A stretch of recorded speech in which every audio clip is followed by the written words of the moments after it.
siareiros e siareiras que xa son habituais, pois non me vou deter a explicar o formato. A nosa compañeira Andrea, que fai de conductora do acto, axiña vos explicará brevísimamente o formato. Eu simplemente vou presentar no nome da presidenta, que nos acompaña aquí como sempre, a sesión de hoxe, que ten un título excesivamente amplo. Recordade que os temas dos foros están definidos a partir das áreas temáticas que están previstas na Carta Europea das Linguas Minoritarias, e a de hoxe algo tan amplo como comunicación, cultura e acción exterior. Ou sexa, prácticamente todo, casi. Somos conscientes de que hai moitísimos aspectos que se poderían abordar aquí, moitísimas persoas que nos poderían acompañar. Quixemos, como estamos a facer en todas as sesións do foro, facer hoxe un esforzo especial, porque parece que isto da cultura é máis como ámbito no que o noso tema se move, non? Fixemos, como digo, un esforzo especial por sair de aí e por amosar a cultura como algo moi vivo, moi dinámico, moi transversal, moi actual e, polo tanto, moi distinto a como estamos afeitas a pensar. Polo tanto, a sesión tamén vai ser un reto para pensar estas cuestións dunha forma diferente. En acción exterior estamos un pouco limitadas polos problemas de cambio horario. Queríamos darlle voz ás comunidades galegas no exterior, e isto nos condiciona un pouquiño, pero seguiremos contando tamén co asociacionismo exterior en futuras sesións. Polo tanto, hai máis sesións do foro e iremos, digamos, retomando tamén algúns cabos soltos dos que queden hoxe. Como sabedes, esta é unha sesión, todas as sesións do foro son un espazo para pensarmos, para dialogar e para propor, con audacia, con imaginación e con ambición. Nun día como hoxe, no que as noticias arredor da nosa lingua son cando menos preocupantes, no que parece que seguimos atrancadas en problemas absurdos, en cuestións que criamos superadas ou sinxelas de superar e de avanzar, pois aquí reafirmamos unha vez máis a nosa vontade disto, que vos dicía, de avanzarmos e de propor, porque ou lle botamos un pouco de imaginación e de talento, ou o futuro semella complicado. Moi agradecidas tamén a todas as persoas que seguen a enviarnos ideas por vía telemática, respondendo a cuestionarios, motu propio e demais, porque tamén son unha fonte para nós de riqueza e de ideas sobre as que reflexionar. Sin máis, presento a coordinadora desta sesión, que aceptou tan xenerosamente, non sei se eres moi consciente, Marta, onde te estabas a meter cando che tocou. Ela é membro da sección de Lingua, Literatura e Comunicación, xornalista de corazón e de formación, profesora da Universidade de Santiago de Compostela neste momento, Marta Veiga Izaguirre, e, como vos decía, moi agradecida por botarlle esa imaginación e esa ambición que a sesión requería, e entón agora creo que Andrea nos vai explicar o formato para os que estades aquí por primeira vez. Sí, moi brevemente tamén, e antes de que Marta colla xa o testigo e entremos en materia, eu son Andrea, son parte do equipo técnico que apoia o desenvolvemento deste foro e simplemente quería incidir nesta idea que traía Dolores. Hai unha singularidade neste proceso que quere ser aberto, que quere ser amplo e que quere ser participativo, e dende aí definimos, ou parecenos relevante como identificar os diferentes roles que hai hoxe presentes na sala. Por unha banda, unha coordinación que pensa, que convida e que pon o marco do tema, tres relatoras que a continuación disporán de 15 minutos para traer dende a súa experiencia as propostas e as ideas que teñen para este momento histórico, e complementaremos isto con isto que chamamos fila cero ou convidadas nun segundo momento, e que de alguma maneira a chamada é a completar dende outros puntos de vista este repertorio de ideas que se queren recoller nun informe final. Ademais das persoas que estamos hoxe aquí, sempre hai persoas ao outro lado da pantalla, a través do streaming, e tamén hai un formulario aberto para tanto para vos como se o queredes facer extensivo ou calquera persoa da cidadanía xeral poida achegar tamén ideas, propostas que logo se traballarán e darán como resultado un informe que previsiblemente se presentará a finais de ano. Entón, estes son os diferentes roles presentes no proceso e o desenvolvemento da mesa vai un pouco por aí, intentando darlle espazo a estas diferentes voces. Despois desta apertura virá unha mesa que se estenderá durante uns 45 minutos, faremos unha breve pausa de 15 minutos para un café e estirar as pernas e a continuación será o momento destas 6-7 persoas que estades convidadas como fila cero. E aquí eu sinto vou a ser un pouco pesada ou vou a coller un pouco este rol, ás veces ingrato, de non mandar calar, pero sí de intentar seguir os tempos, porque ao final son 3 horas que pasan moi rápido e a vez pódense facer un pouco, non deixan de ser 3 horas. Entón, por iso vos insistimos tanto nesta idea de cales son esas 2, 3, 4 ideas que indo un pouco a esencia ou tamén conectando coa emerxencia poden hoxe impactar de maneira positiva no desenvolvemento do galego, neste caso na vosa área. Entón, nada, dende aí, eu xa paro, estarei un pouco atenta aos tempos para apoiarvos e nada máis. Bueno, pois moitas grazas e boa tarde a todas e a todos. Teño que agradecer especialmente a Dolores pola confianza ou o agasallo envelenado, xa veremos como vai saindo isto, e ao propio Consello da Cultura por deixarme argallar esta mesa.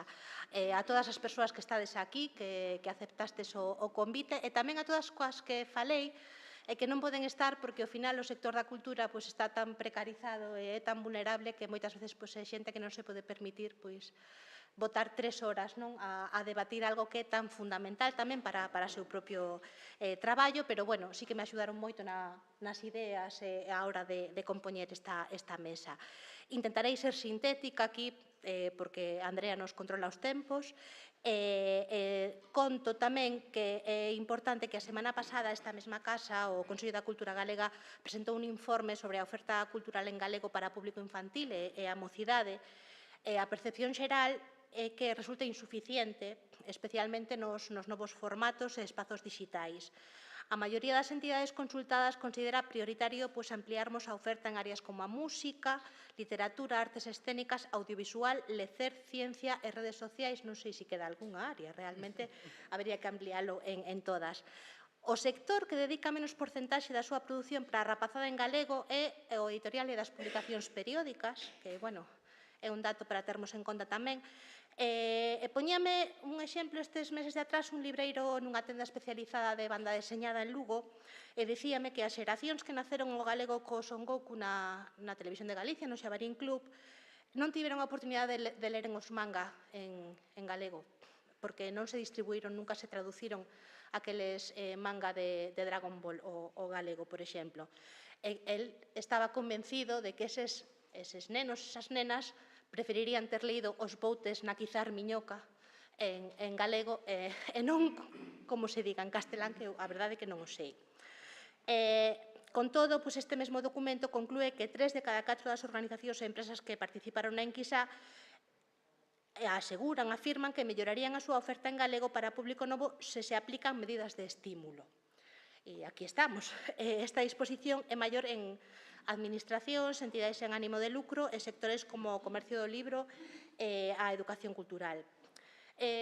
No caso das manifestacións minorizadas, pasa isto tamén coas linguas e coas culturas, tendemos a agochalas no que Noel Neumann, unha socióloga alemana, denomina a espiral do silencio. Tal vez para acomodarnos o que se agarda de nós neste mundo global, iso que se dan chamar estar cos tempos, xibarizamos as propostas, accións, todo o que facemos en galego, este galego que sí que está a pé de rúa, pero que despois non ten un traducirse na opinión pública ou publicada, porque entendemos que ninguén lles vai ter conta. Entonces, de cote atopámonos con que declaracións de persoas galegofalantes nos aparecen en castelán nos media de comunicación, ou, bueno, e isto incide tamén nesta narrativa de que é unha lingua que xa ninguén usa, que non se fala. E propoñémonos neste proceso rachar un pouco con esta espiral do silencio, e comezaremos con 3 relatorías.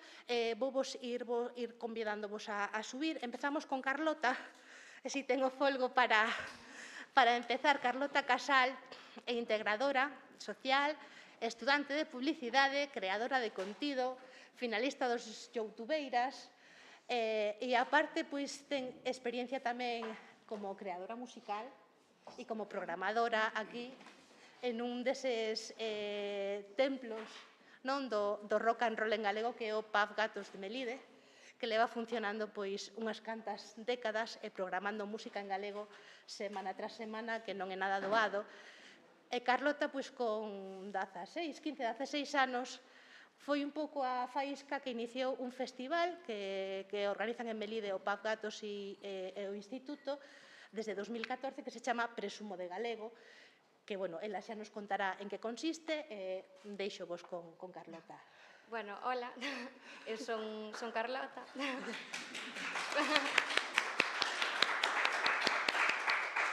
E estou aquí basicamente porque hai 10 anos se me ocurriu a tolemia de que podía levar ao instituto un concerto que eu quería facer.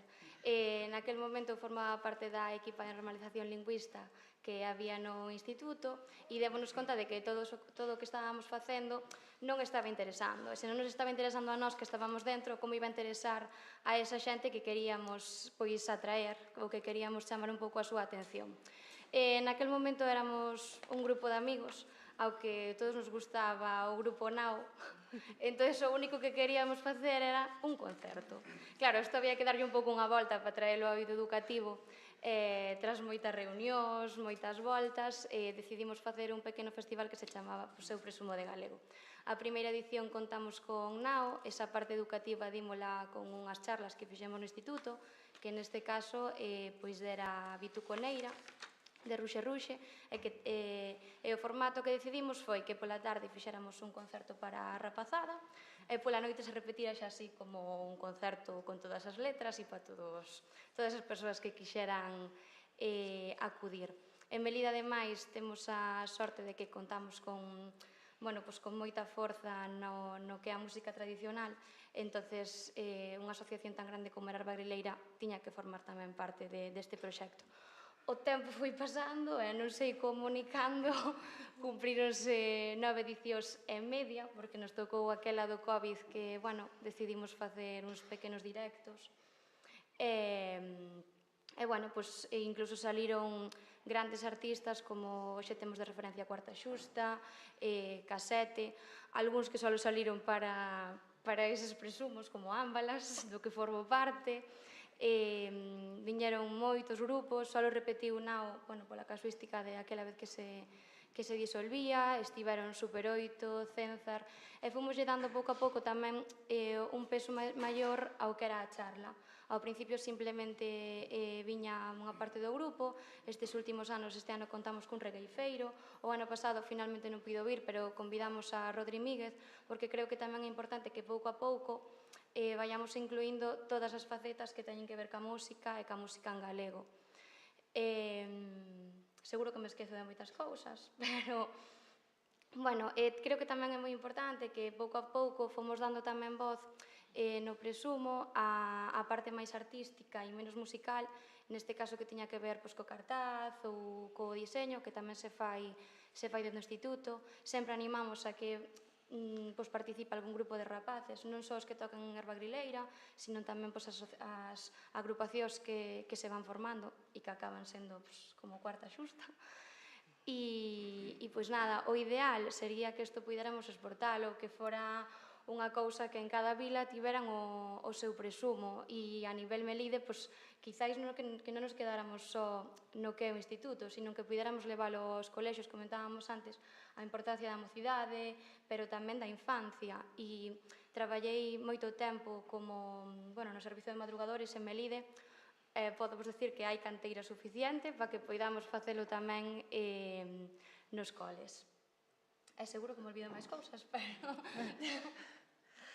Bueno, cando falabas dos grupos, son grupos, cuarta xusta ou casete, que se formaron desde o instituto, alumnado do instituto que formou grupos posteriormente.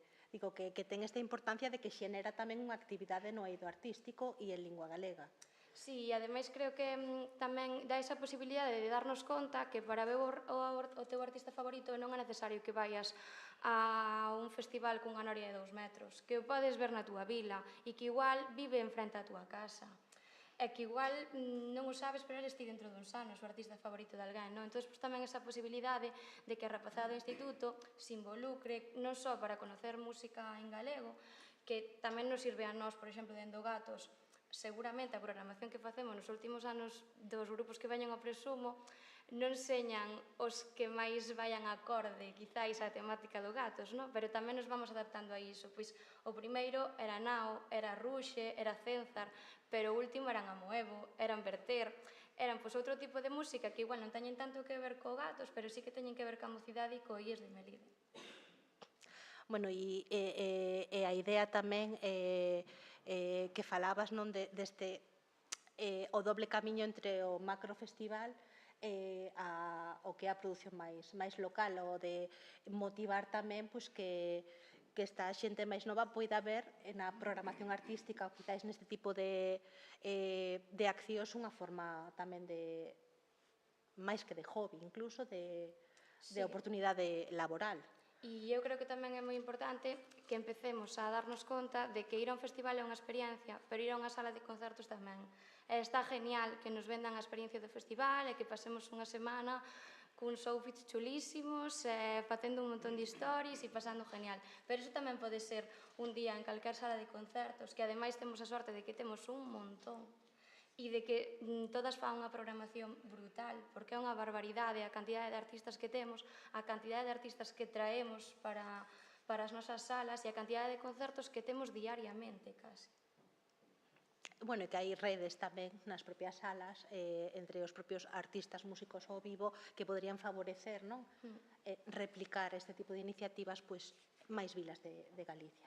E creo tamén que a posibilidade de que a mocidade teña por primeira vez ese contacto quizáis cunha sala de concertos, incluso un pouco co mundo da noite, non demonizar isto dos concertos, que se abran un pouco tamén pois a vir a concertos fora das salas grandísimas que todos conocemos ou dos festivais grandísimos. Bueno, pois moitas grazas, Carlota. Si queda un espazo para quenda de palabra, dalémola despois ao final destas tres relatorías e seguimos con Carlos Vieito, que é politólogo. Hai máis de un aquí hoxe.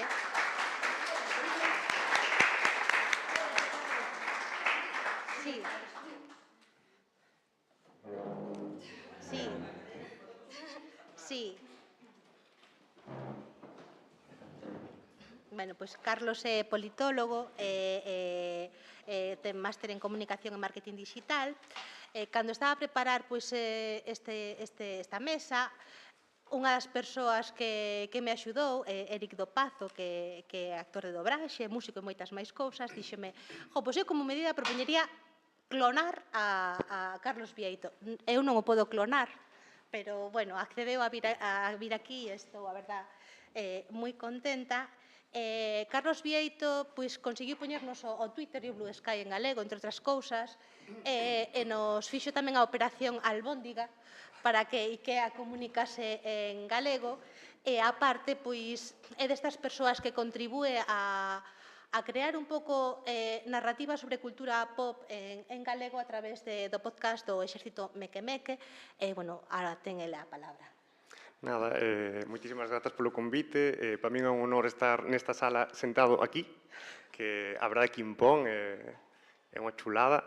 E grazas a Marta por contar tamén comigo.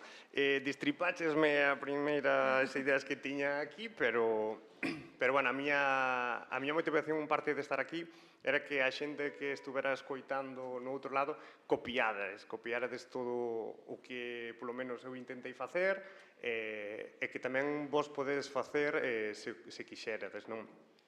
Comentaba Marta, o Exército Meque, que, para que non o sepa, é un videopodcast que se fai semanalmente, que está en todas as plataformas, que, bueno, eu creo que están incluso no BK, o Facebook ruso tamén está aí, podela ver e disfrutar canto que irades. Dura media oriña, xa temos 4 anos, é a nosa cuarta tempada, moi duramente saiu adiante esta cuarta tempada.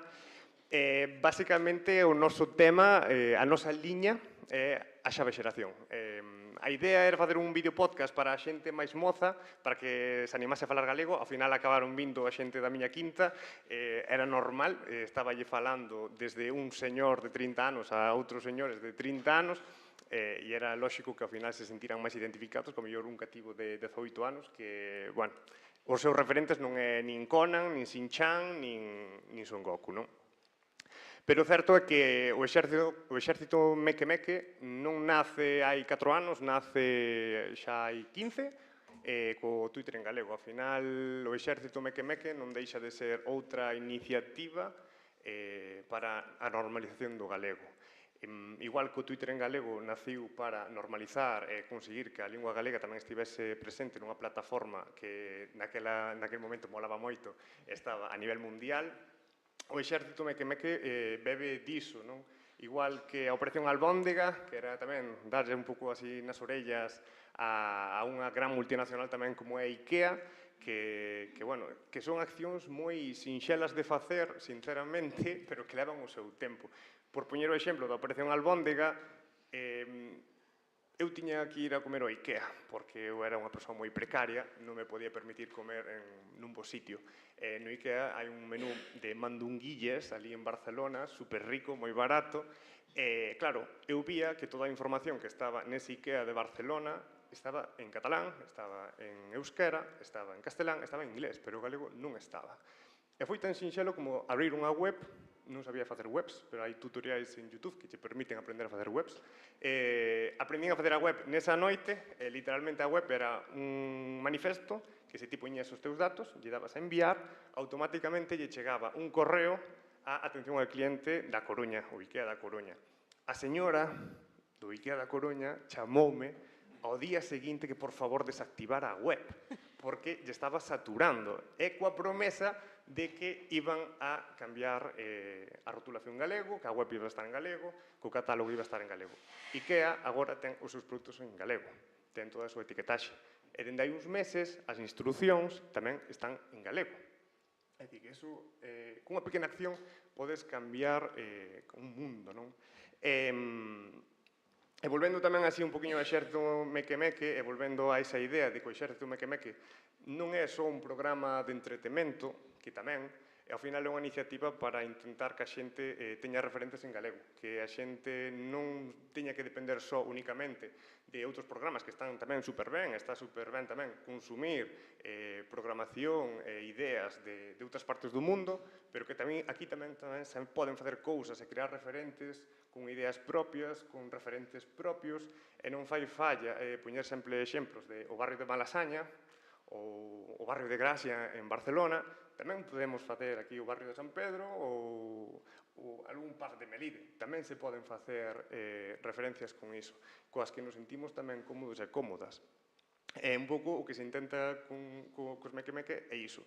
Tamén crear produtos de valor e de calidade, porque eu tamén entendo que se queres estar á altura tamén do que hai no panorama, tens que intentar facer cousas con xeito, que teñan tamén un valor profesional detrás, aínda que, como ben dicías antes, hai unha precariedade terrible.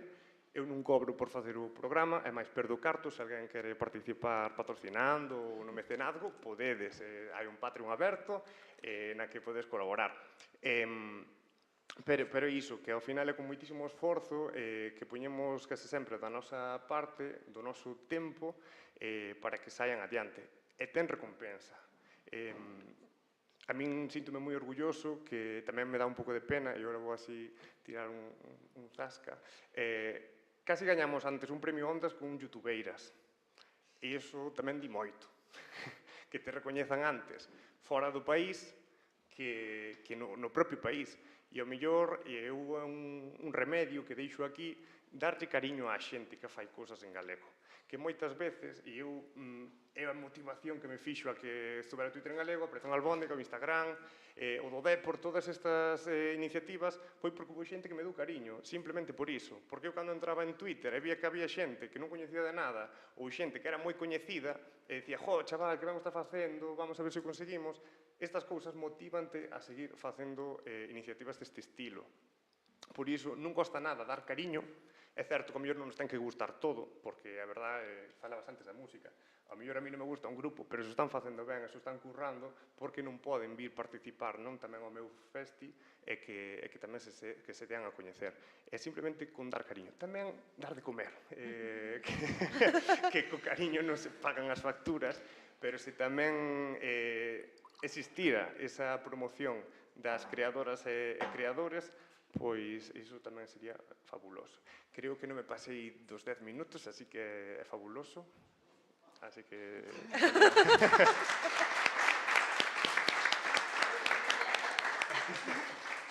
Están moi ben aprendidos, están cumprindo os tempos escrupulosamente. Agora é a quenda de Ana Prieto Rodríguez, que vai vir subindo tamén por aquí a miña dereita. É graduada en Estudis Globals, que curso en Barcelona e en Brasil. Ten tamén o grau profesional de violonchelo. Desde a pandemia forma parte da Asamblea Cultural Galega de Barcelona, que funciona desde principios do século XXI, desde o Ateneu Roig do barrio de Gracia, aquí que dicía Carlos, de Barcelona. Vai nos contar ela un pouco como integrante novísima que é, e tamén un pouco tamén como representante da Asamblea, porque constame que fixo ese traballo tamén en conxunto cos colegas da CGB de Barcelona. Pois grazas, Marta. A verdade que é tamén unha honra e un placer estar aquí hoxe, especialmente estar nesta mesa na cal 3 dos 4 integrantes somos de Melide, que vivo a terra do medio.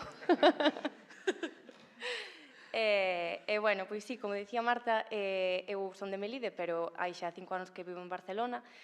Formo parte da CGB, que é a Asamblea Cultural Galega de Barcelona, que é unha entidade que naceu aló polo 2012 como alternativa ao asociacionismo galego tradicional que viña vendo en Barcelona e que sigue existindo, ainda que só as reminiscencias, pero sigue existindo.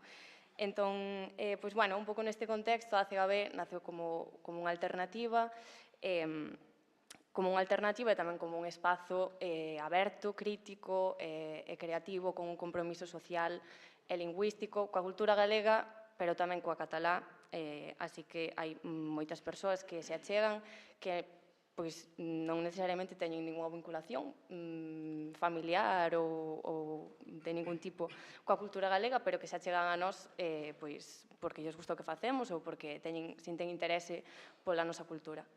Entón, bueno, por explicar un pouquiño como funciona, pois a CGB é unha entidade autoxestionada, cunha estrutura horizontal, bastante, pois, bueno, eso, como horizontal, moi autoxestionada, entón eso tamén implica que en certos aspectos sexa un pouco precaria.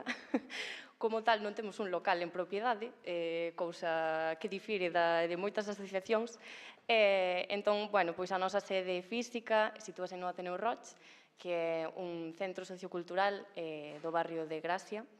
Entón, nese centro compartimos espazo con outras asociacións, como é a Asociación Palestina de Cataluña, asociacións de veciñanza do barrio e outro tipo de asociacións cataláns ligadas a diferentes cousas. Entón, bueno, un pouco pensando pois no contexto desta mesa, nos desafíos e nas propostas que podía poñer sobre a mesa, bueno, penso que hai como dúas cousas importantes a destacar como desafíos que teñen que ver especialmente co feito de que veña dende Barcelona a falar isto, a propoñer aquí ideas, non? Entón, bueno, un desafío moi importante, penso que é o feito da autoestima cultural, que creo que é un concepto que é bastante relevante en todo o tema da lingua e da cultura, é que viaxando e vendo outras culturas e sobre todo outras linguas minorizadas e culturas minorizadas, pois adquires un pouco esta consciencia de que realmente o que nos falta é moita autoestima cultural e nos falta, pois, innecesariamente, porque non deberíamos tela esta falta. A raíz de isto, pois, bueno, o problema da emigración, que considero que tamén é un desafío importante, que xa é algo, parece casi intrínseco da identidade galega e que non debería. Entón, bueno, falo do desafío da emigración coa súa consecuente perda de falantes ou consecuente desligamento da identidade galega. Entón, bueno, un pouco dende esta idea, veño para presentar aquí algunhas iniciativas ou propostas que levamos a cabo dende a CGB, que funcionan bastante ben e que considero que poden ser un paso importante en conseguir a promoción da lingua e da cultura. Entón, en primeiro lugar, quería explicar un pouco o proxecto da Biblioteca Sabela Labraña, que é unha biblioteca en galego que ten a súa sede física no Ateneo Roch, na CGB, pero que, ademais de funcionar como biblioteca ao uso onde podes emprestar libros, pois tamén aglutina diferentes proxectos, entre eles un clube de lectura que funciona semanalmente durante todo o ano, no cal se reúnen persoas que len en galego e que queren compartir as súas inquedanzas. Ademais do clube de lectura, tamén está o proxecto Casos e Cousas, que é un proxecto que desenvolven dúas persoas bastante importantes ou que, bueno, con moita actividade dentro da Asamblea, que son Anxo Baranga e Loli do Pazo. O proxecto Casos e Cousas é un proxecto de contacontos en galego e en catalán, que se levan por diferentes bibliotecas públicas de Barcelona, así como de outras zonas da área metropolitana. É un proxecto de contacontos especialmente pensado para a infancia, entón non pensado especificamente para a infancia ou para crianzas galegas. Quer dizer, é un proxecto que en este sentido é moi ambicioso, penso, non? A nivel de interculturalidade e de poder chegar a un público que xa de por sí é difícil de chegar, pois imagínate nunha lingua estranxeira, como é o galego para eles. Bueno, ademais destes dos proxectos, pois existe tamén o proxecto das Letras Galegas Vivas, que celebrou a súa segunda edición este ano e que nace como, bueno, pois como coa vontade de poder ofrecer, de facer esta homenaxe que se celebra as letras galegas, pero a unha persoa que estea viva, un pouco coa idea de que as homenaxes se teñen que facer en vida, non? Entón, bueno, o ano pasado o premio foi para Luz Fandiño, este ano o premio foi para Margarita Ledo, a quen se lle otorgou o mes pasado, o pasado 26 de abril, en Barcelona, despois da súa proxección de Nación nos cines Maldá de Barcelona. Bueno, este é un dos proxectos que conforman esta asamblea, un dos moitos, porque teño que dicir que a verdade é que a actividade é increíble, cada vez hai moita máis xente que se achega a nós, xente con ganas de facer cousas e de estar moi activa. Entón, pois, bueno, hai moitos colectivos dentro deste paraguas que é a CGB. Outro deles, que non forma directamente parte, pero, bueno, poderíamos decir que sí, é o grupo Furafollas, que é un grupo de teatro en galego que nace no 1996 en Barcelona e que dende entón ten prácticamente actividade ininterrompida con obras de teatro íntegramente en galego e en catalán tamén por Barcelona e diferentes puntos de Cataluña. Gustaríame destacar dos proxectos, o último, que é un dos últimos proxectos que están levando a cabo, que é o proxecto Movendo os Marcos, que é unha obra de teatro en catalego, aquí queda o termo, e tamén a proxección da recén estreada película Antes de Nós, de Castelao, que se estreou o ano pasado nos Cinemas Girona, tamén un dos cines máis míticos da cidade. Estreouse en versión original en galego, subtitulado ao catalán, e con unha prefunción que ofreceu Firafollas. Entón, bueno, despois, xa movendo para a seguinte proposta, pois, bueno, quería falar un pouquiño do Primavera Son, que é un festival, unha festa.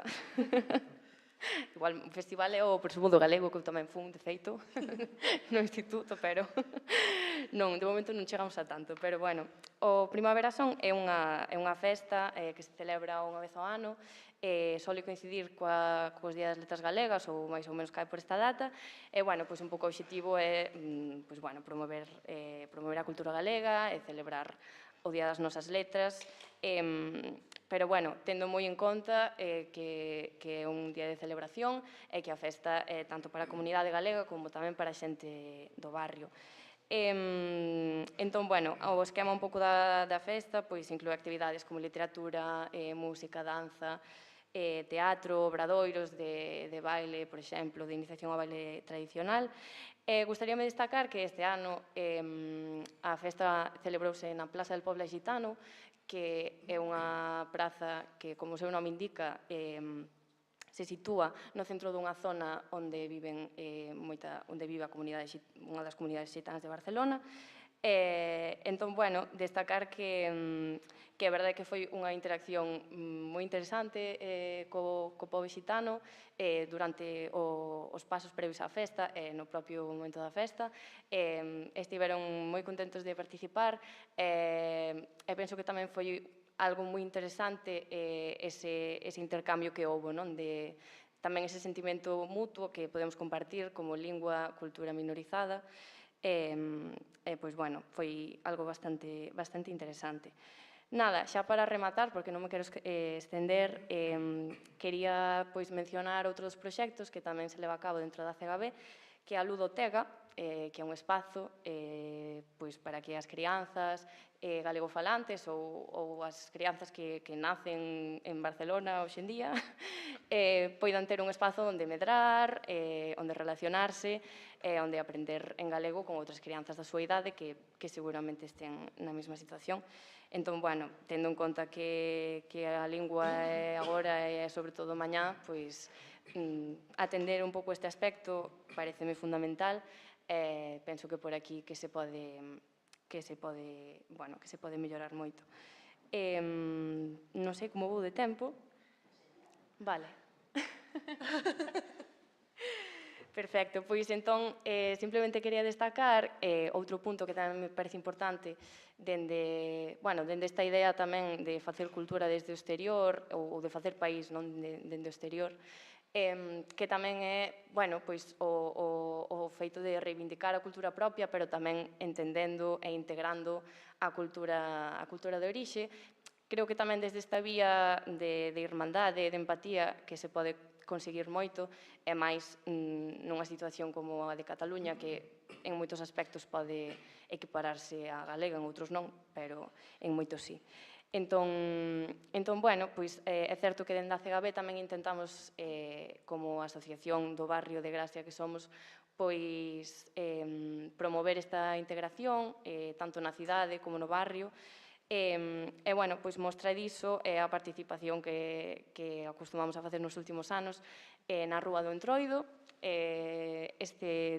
Destacar que este ano xa é o segundo consecutivo, se non me estou equivocando, que recibimos un premio.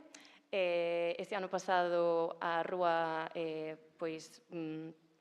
o disfraz así da comparsa iba sobre Altri, sobre a fábrica de macrocelulosa, recibimos o premio á sátira, así que, bueno, aí quedou.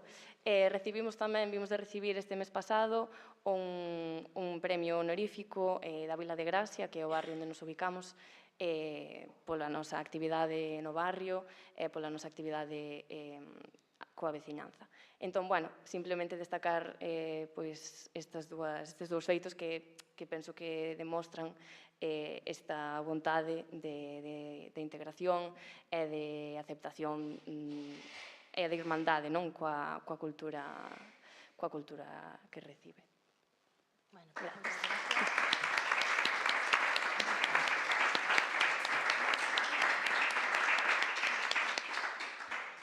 Bueno, pois fixémolo moi ben de tempo, maravilloso.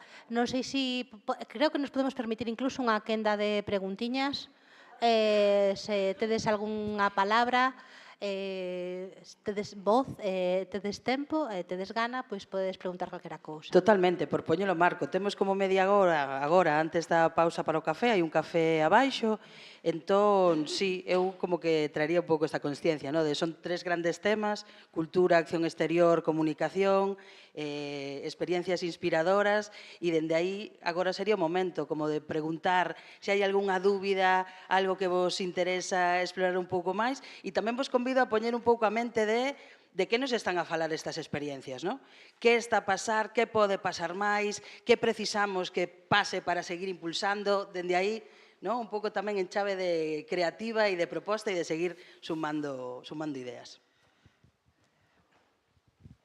Grazas. Eu teño varias preguntas. A primeira para Carlota, para Ana, perdón. Moi concreta, que se tedes algún tipo de axuda de algunha administración pública, se non o tendes, se é porque non queredes, ou mellor non vos interesa como asamblea, ou como está esta cuestión. Só deixo unha reflexión, cando falabas de vencellar, digamos, a presenza do galego a outras linguas, en comunidades tan multilingües como pode ser Cataluña e especialmente Barcelona. Estaba un pouco a lembrarme a experiencia que nos contou aquí nunha sesión anterior Alberto Pombo, que está nun Instituto da Coruña e que tamén, grazas á música e demais, está conseguindo agrupar alumnado de procedencias moi diversas que atopa no galego precisamente ese punto de unión e esa, digamos, ancoraxe identitaria. Isto para ti despois. E logo, quería pedirles a Carlota e a Carlos que nos contaran un pouco a súa experiencia, pero que agora se mollaran un pouco máis e pensaran xa en abstracto ou, se queredes, en termos de acción política, que sería preciso para avanzarmos na liña das actividades que vos nos viñestes aquí a contar tamén.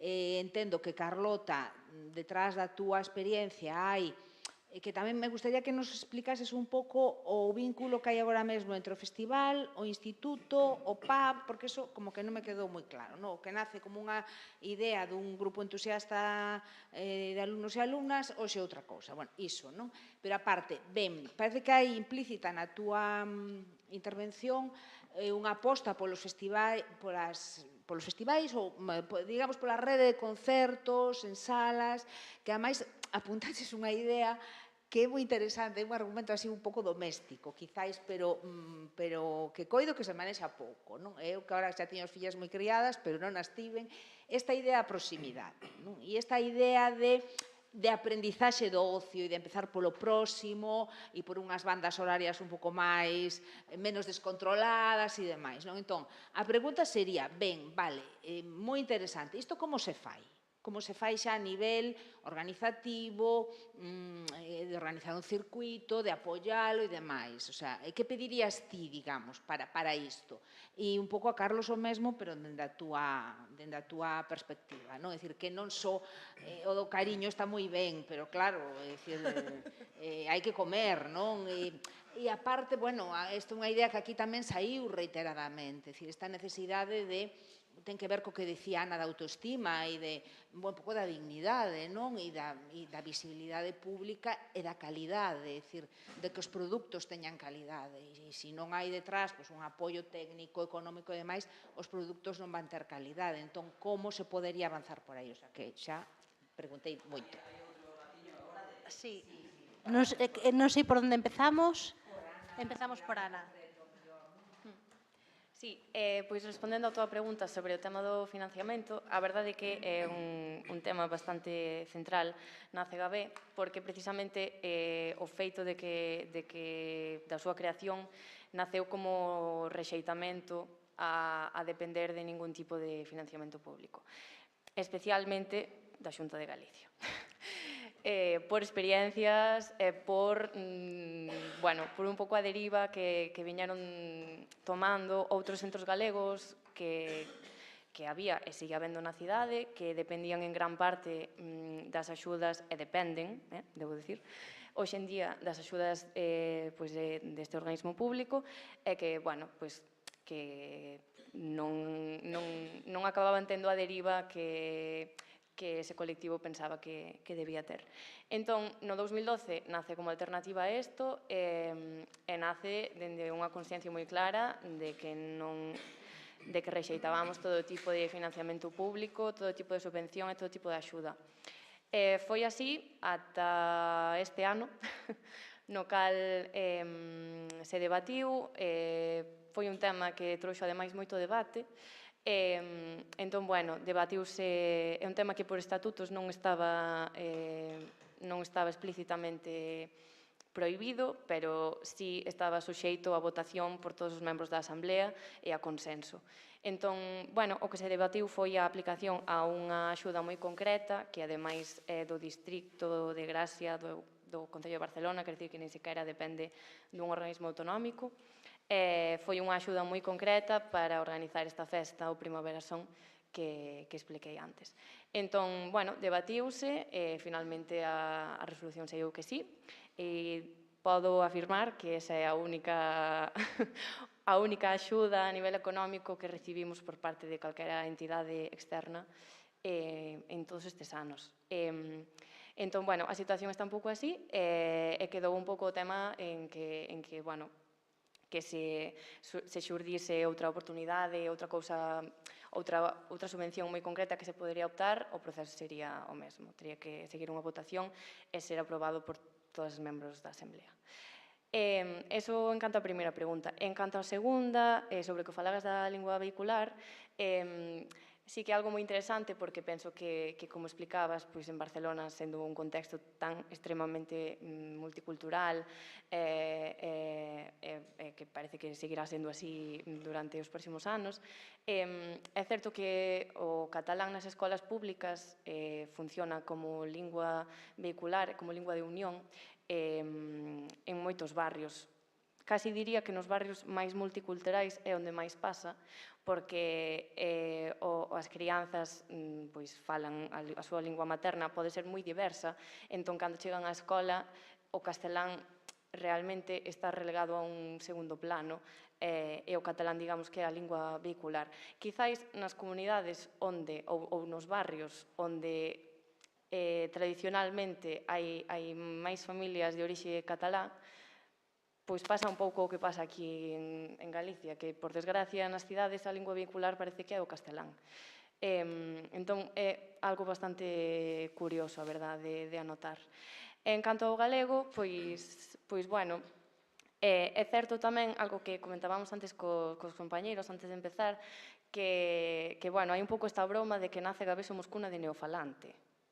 E é verdad, porque hai moita xente que ven a Barcelona e que non falou galego na vida, e que de repente chega a Barcelona e di, pois que gran día hoxe para aprender galego.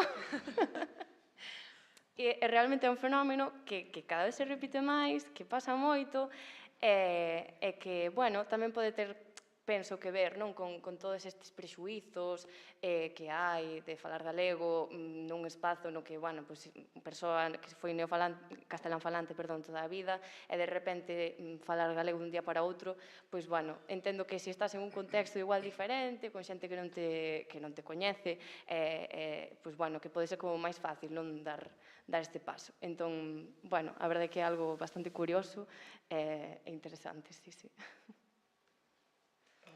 Pois seguimos con Carlota. Bueno, como se fai? Con moita paciencia, o primeiro. O sea, toda persoa que queira organizar algo, a miña primeira recomendación é que teña moita paciencia. E despois, actualmente, a vinculación faise en normalización lingüística, é dicir, o presumo é do IES de Melide. O Eu Presumo de Galego é un proxecto de normalización lingüística do IES de Melide. Entón, eles seguen organizando todos os anos.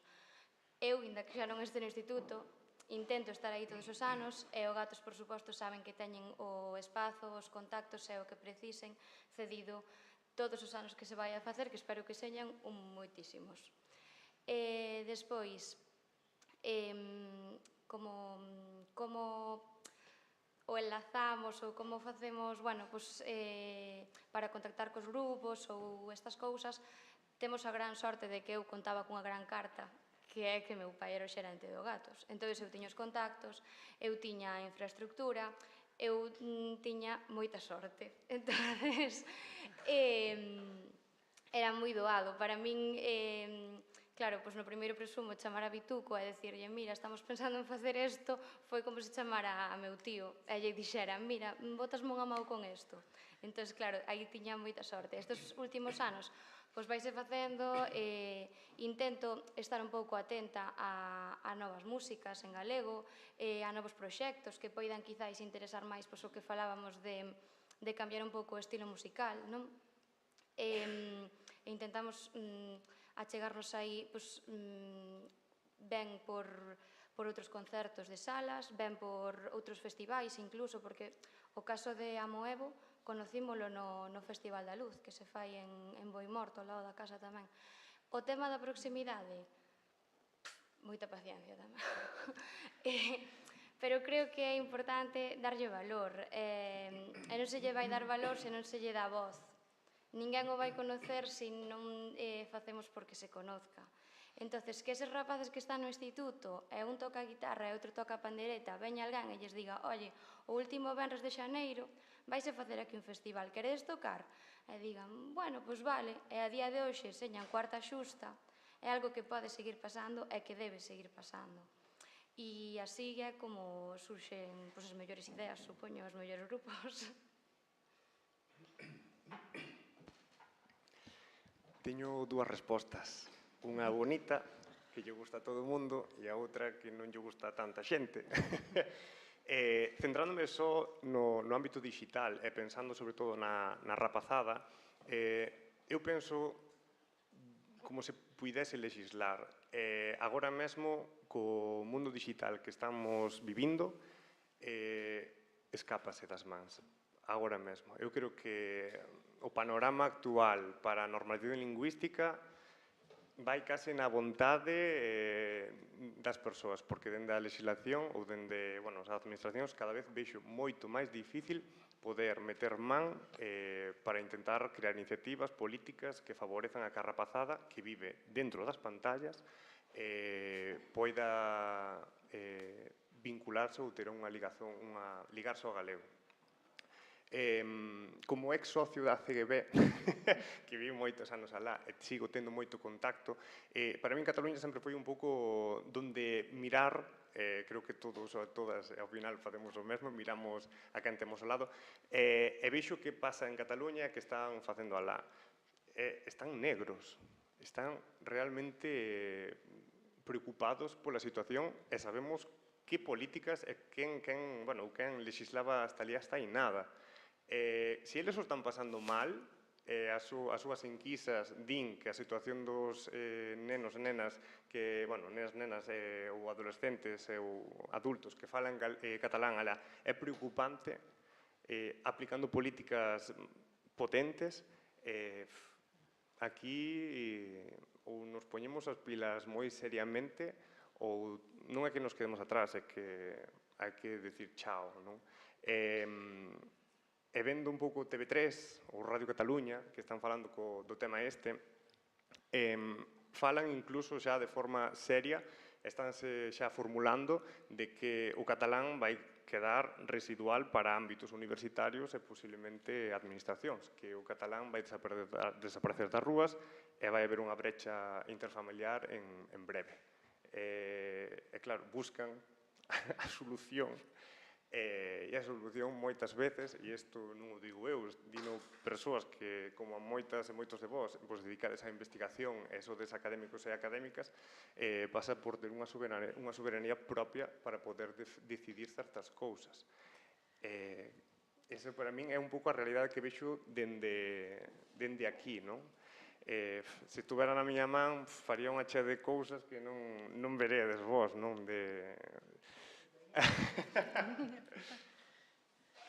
Facer que a xente que se dedica a isto poida vivir disto. Xa non falo só de crear contido. Crear contido tamén é escribir un libro. Crear contido é unha obra de teatro. Darlle valor a estas cousas. A esta forma que ao final é o que nos alimenta a alma. Que moitas veces nun sistema tan de capitalismo e economía, que non lle damos valor a certas cousas, pero que na pandemia vimos que quen nos rescatou de estar pechados na casa foi a xente a través da cultura e a arte que saía das pantallas, non? Aplicar a lei que xa existe, empezando por aí. Hai moita legislación que non se está aplicando, podemos empezar por aplicala, e modificar, como decía antes, no tema do ámbito digital. Hai formas, son moi duras, pero que se poden facer. Hai unhas empresas moi grandes que ti chamas a porta e dis ou está en galego ou aquí non tes o acceso. Falo de Google, ata aí nada, Google, bueno, o galego formaba parte de Google, non sei se o sabedes, pero xa non. Agora, se ides a Google Chrome, o galego xa non está. A interfaz segue, pero xa non era como era antes. A búsqueda a través do propio Google discrimina unha barbaridade as persoas que fan contidos en galego. Medios de comunicación, que vivides de unha búsqueda, totalmente discriminados. Os e-commerce, queremos que as tendas estean en galego. Como van a estar en galego se cando eu busco un produto, aínda que o busque en galego, as primeiras búsquedas van a sair en castelán?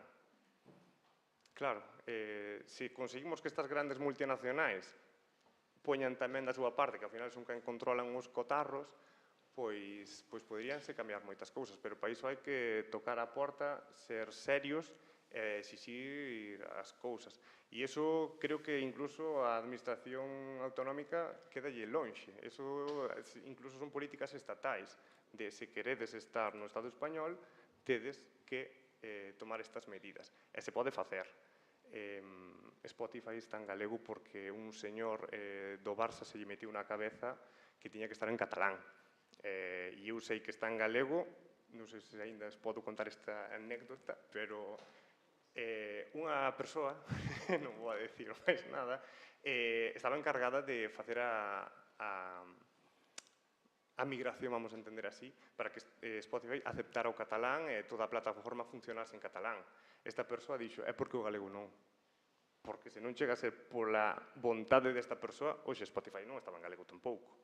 Pero foi porque un señor empresario, dono, bueno, o presidente dun equipo de fútbol se lle metiu tamén na cabeza que tiña que estar en catalán se querían ser sponsor dun equipo de fútbol. Son accións que moitas veces a nós como individuos se nos escapan, pero que sí que se poden solucionar. E con isto non digo que no ámbito digital solucionemos moito, pero xa é un gran paso. Porque se eu monto un e-commerce, eu teño en galego porque vendo aos galegos, e non me van a censurar, non me van a quitar vendas, pois sí, estaría contento de facelo, pero vemos como grandes comercios galegos teñen as súas webs en castelán ou mesmo a administración, se buscades calquera cousa da Xunta, a primeira páxina é en castelán. E ti moitas veces vas ali a solicitude xeral, pero acabas facendo unha solicitud general e pois imprimes o rollo, oh merda, está en castelán. E ala foi unha solicitud ao mellor para, non sei, Departamento de Cultura, non sei que administración en castelán, porque estaba primeiro en castelán. Pódense facer moitas cousas, eu son superpositivo, aínda que tal, pero sí que se poden facer, pero eu creo que é un momento de coller o touro polos cornos e dar un pequeno golpe na mesa e dicir, ou se cambia xa a situación ou as cousas poden virar mal. Sendo realista, sinto moito por poñerme así.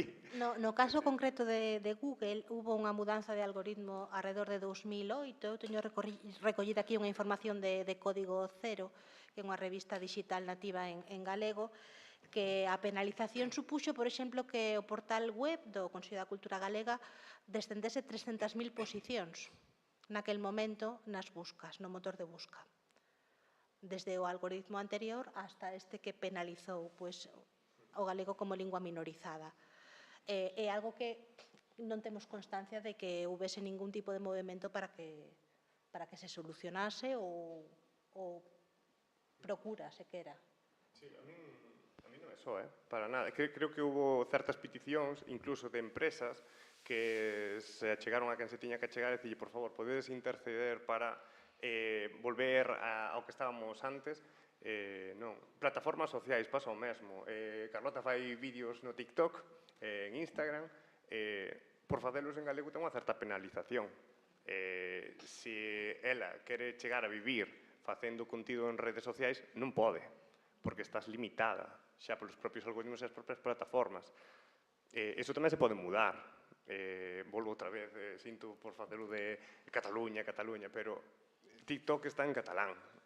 Xa solucionaron ese problema dos algoritmos.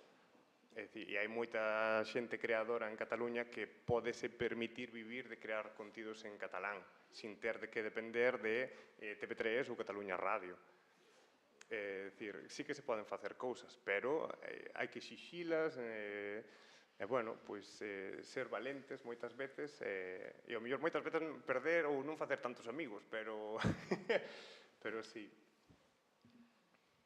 Agora sí, quedanos 5 minutiños antes da pausa. Eu non sei se hai algunha pregunta, algunha dúbida, máis que non é tanto tempo de achegar novas propostas, que isto será despois, se queda algo da mesa que vos interesa aclarar. Hai unha persoa, hai algunha máis, por controlar así un pouco os tempos? O primeiro, parabéns polas intervencións, a verdade que moi interesante o que dicides. O que ia pedir, porque sería máis ben unha petición, en torno do que falades ao final, non?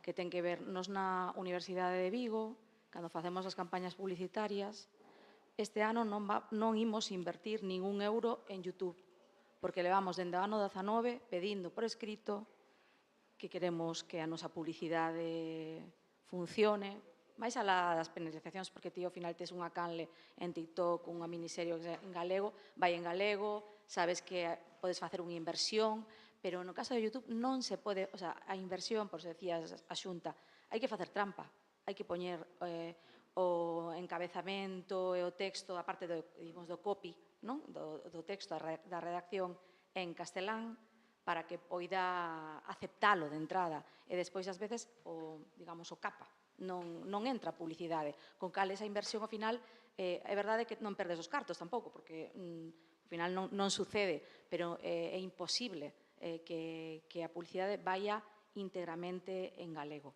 É dicir, a canle vai en galego, a publicidade que facemos nós, a nosa creatividade vai en galego, pero despois, cando é a inserción na planificación de medios e soportes, nesa calendarización, pois agora para as PAU, ou que sexa, non entra. Entón, este ano xa decidimos non facela, pero levamos, por iso digo, axúdanos, porque como tiveches este éxito, porque nos ano tras ano fixemos institucionalmente escritos para pedir que isto se arranxara de algún xeito, e non. E logo tamén dicirlle a Ana que o neofalantismo, moitas persoas que non somos galegofalantes polos motivos que sexa, pais de fora ou que sexa, ou que non nacimos aquí, ou que non nos criamos aquí, non o tes a universidade é un bo lugar para que surda esa oportunidade dun espacio seguro ou no que, como dicías, non te coñecen, pero, por favor, Carlos, axúdanos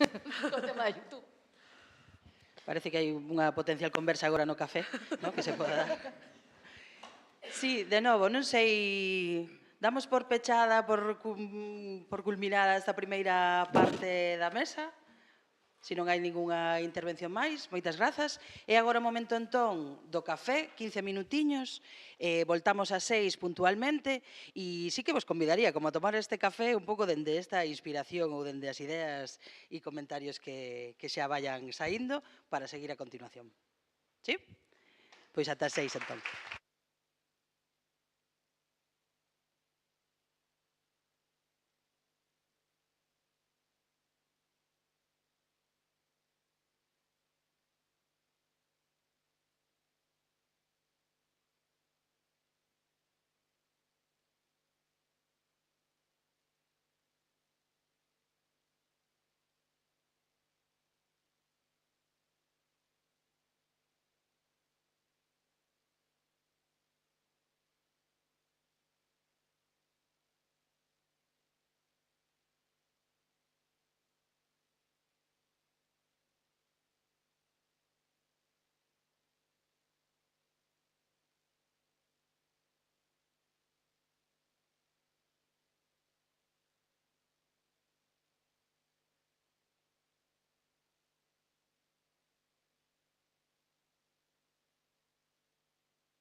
A ver, vou mirar se son a configuración, porque estaba no portátil do traballo, cambiei ao personal, e ao mellor hai aquí algo raro.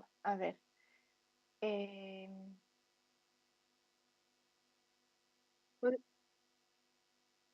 Vos aí escoitadesme ben? Vale. Bueno, entendo vos máis ou menos, pero moi lonxe, non é na miña configuración.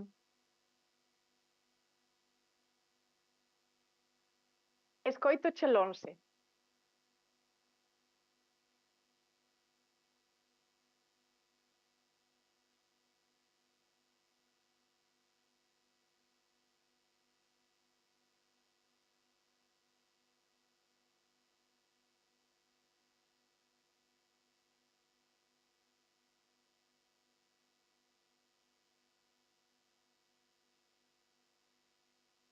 Tá.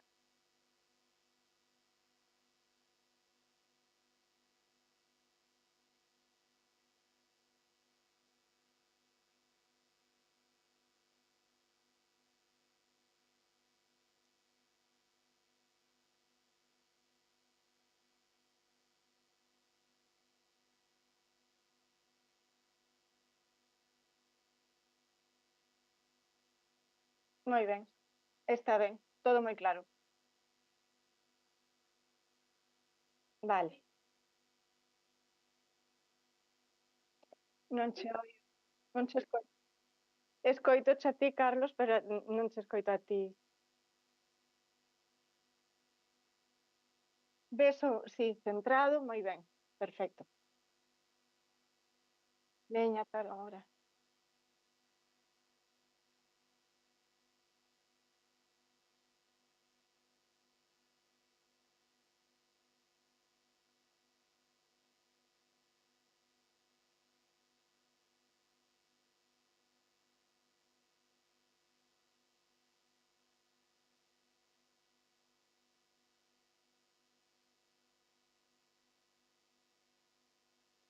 Moi ben, sin problema. Eu espero por aquí.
Sí, besoche, escoitoche. Que tal? Ben? Por aí? Que tal, Andrea? Moi ben, pois que vos aproveite o café. Eu aquí estou co té. Non te preocupes. Vale, estupendo. Moi ben. E vai unha persoa antes que a min e logo vou eu, non? Super ben. Bueno, polos emails, pero non sei exactamente hoxe canta xente hai, nin... Bueno, sí,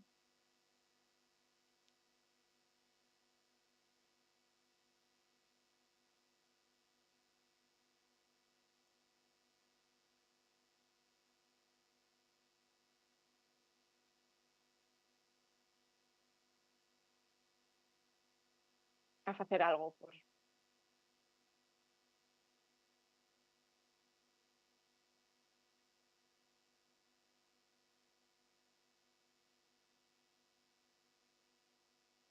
Moi ben, pois super ben. Veña, disfruta do café, ata agora.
creo que me podedes dar voz. Podes te xuntar aquí, porque eu creo que estamos, sí, ide xuntadevos aquí para que queda millor. Vamos pasando. Porque a 12ª está en liña. Vale, pois simplemente apuntes técnicos. Vedes que as persoas que estamos agora neste semicírculo temos estes micros para recoller o son, que chegue a través do streaming e tamén, bueno, agora nos presentará Marta un pouco quen estades aquí, por qué e un pouco o que se vos pediu. E eu simplemente estarei tamén apoiando a Marta, perdón, neste segundo momento, que de alguna maneira quere ser, o proceso está pensado desde esta idea sumativa, de seguir sumando, complementando e recopilando ideas para que nestes ámbitos, cultura, comunicación e acción exterior, bueno, pois isto, quede recollido este repositorio de propostas de futuro. Entón, eu fui moi pesada nesta idea da brevidade, sinto moito porque sei que é difícil, e a vez, pois sentidevos tamén relaxadas e tomade o tempo que precisedes para, bueno, completar as vosas ideas. Simplemente con esta consciencia colectiva dos tempos e, bueno, do grupiño nutrido de persoas que sodes e que estará moi ben escoitarvos e logo ter un espazo tamén de diálogo ou de compartir se cadra o que poida emerxer novo das diferentes peciñas que traedes. Así que máis nada. Bueno, pois seguimos agora entón con esta serie de propostas que veñen desde perfis moi diferenciados, porque facíase necesario, tendo en conta que temos este ámbito, que é comunicación, cultura, que non é cultura, realmente. Se nos poñemos desde perspectivas filosóficas, antropolóxicas e tal, podemos dicir que todo o que non é natura é cultura, realmente, e acción exterior, que pode ser o que facemos desde aquí cara ao exterior e o que se fai xa tamén desde as comunidades galegas na diáspora. Entón, bueno, pois vamos a empezar, como a última participación da relatoría foi a de Ana desde o ACGB de Barcelona, vamos seguir por Bruxelas, teño aquí a Daniel. A Daniel Ugarte o coñecín a través do Galitwitter. Ahora non sabemos como se chama o equivalente, bueno, o Galeskai, penso que o nome que se lle ten posto a esta comunidade que vimos de migrar nos últimos meses desde o Twitter ao Blue Sky. Daniel Ugarte, aínda que está estes meses por Santiago, penso, el é licenciado en políticas tamén, especialista en dereito de propiedade intelectual. O seu posto de traballo está na Axencia Europea para as pequenas e medianas empresas, onde é xestor de programas europeos. Creo que levas preto de 20 anos en Bruxelas, que xa non está nada mal, e formas parte da Asociación Couto Mixto, que é unha comunidade galega en Bruxelas, que asistiu a cidade ao peche en 2019 do Centro Galego, que a Tentation, non sei como se pronuncia, perdón, non sei como pronunciades, pero a comunidade mantívose e sigue organizando actividades tan exitosas como Emigrason, que xa nos contarás tamén, e aparte, Daniel tamén é autor, digo que tamén nos ven pola parte de cultura porque ele é autor de narrativa en galego. Xa tes a palabra. Moitas gracias por convidarme. Eu, a verdade, non vou falar solo de perspectivas desde a emigración, pero vou ser breve, en calquera caso. Pero comezo coa emigración. Bueno, nós temos unha asociación cultural en Bruxelas, organizamos presentacións de libros, ou, bueno, emigración, máis ou menos, non me quero atribuir méritos que non son meus, outros concertos, levamos ao Festival de Cans un montón de veces. Entón, eu creo que é importante que consigamos, bueno, unha cousa que nós tamén notamos é que xente que o mellor cando estaba aquí en Galicia non era galegofalante, cando se crean entidades máis ou menos formais na diáspora, esa xente adopta bastante o galego. Entonces, para min eso é moi positivo, co cal unha das medidas é favorecer que haxe ese tipo de actividade de asociacionismo na diáspora, que pode ser desde unha peña de fútbol hasta unha asociación cultural, hasta organizar un festival, calquer tipo de cousa, non ten por que ser moi formal. Nós nin recibimos subvencións, nin temos local, e ainda así conseguimos organizar 5 ou 6 eventos ao ano. E me parece moi importante, e isto sí que é máis preciso do que quero propoñer, é que sexamos capaces de traballar as distintas comunidades da diáspora de maneira máis ou menos informal, pero que consigamos, por exemplo, que un músico que ven a Londres despois colla Eurostar e se veña a Bruselas, ou que desde Barcelona poida salir unha cousa. Por exemplo, eu montei con outro rapaz, con Xavi Cid, un clube de lectura da diáspora, no que estamos uns 15, 20 personas en distintas partes de Europa para ler literatura galega. Había algúns que nos decían, había anos que non lía literatura galega. Entón, por exemplo, temos 2 personas en Barcelona, como vostedes son a biblioteca en Barcelona, sí que me gustaría saber si podedes incorporar a biblioteca, as vosa biblioteca, os libros que vayamos seleccionando para o Clube de Lectura da Diáspora. Serían ese tipo de cousas. Vale, esa era unha das propostas que quería facer. Mais asociacionismo no exterior e colaboración entre eles.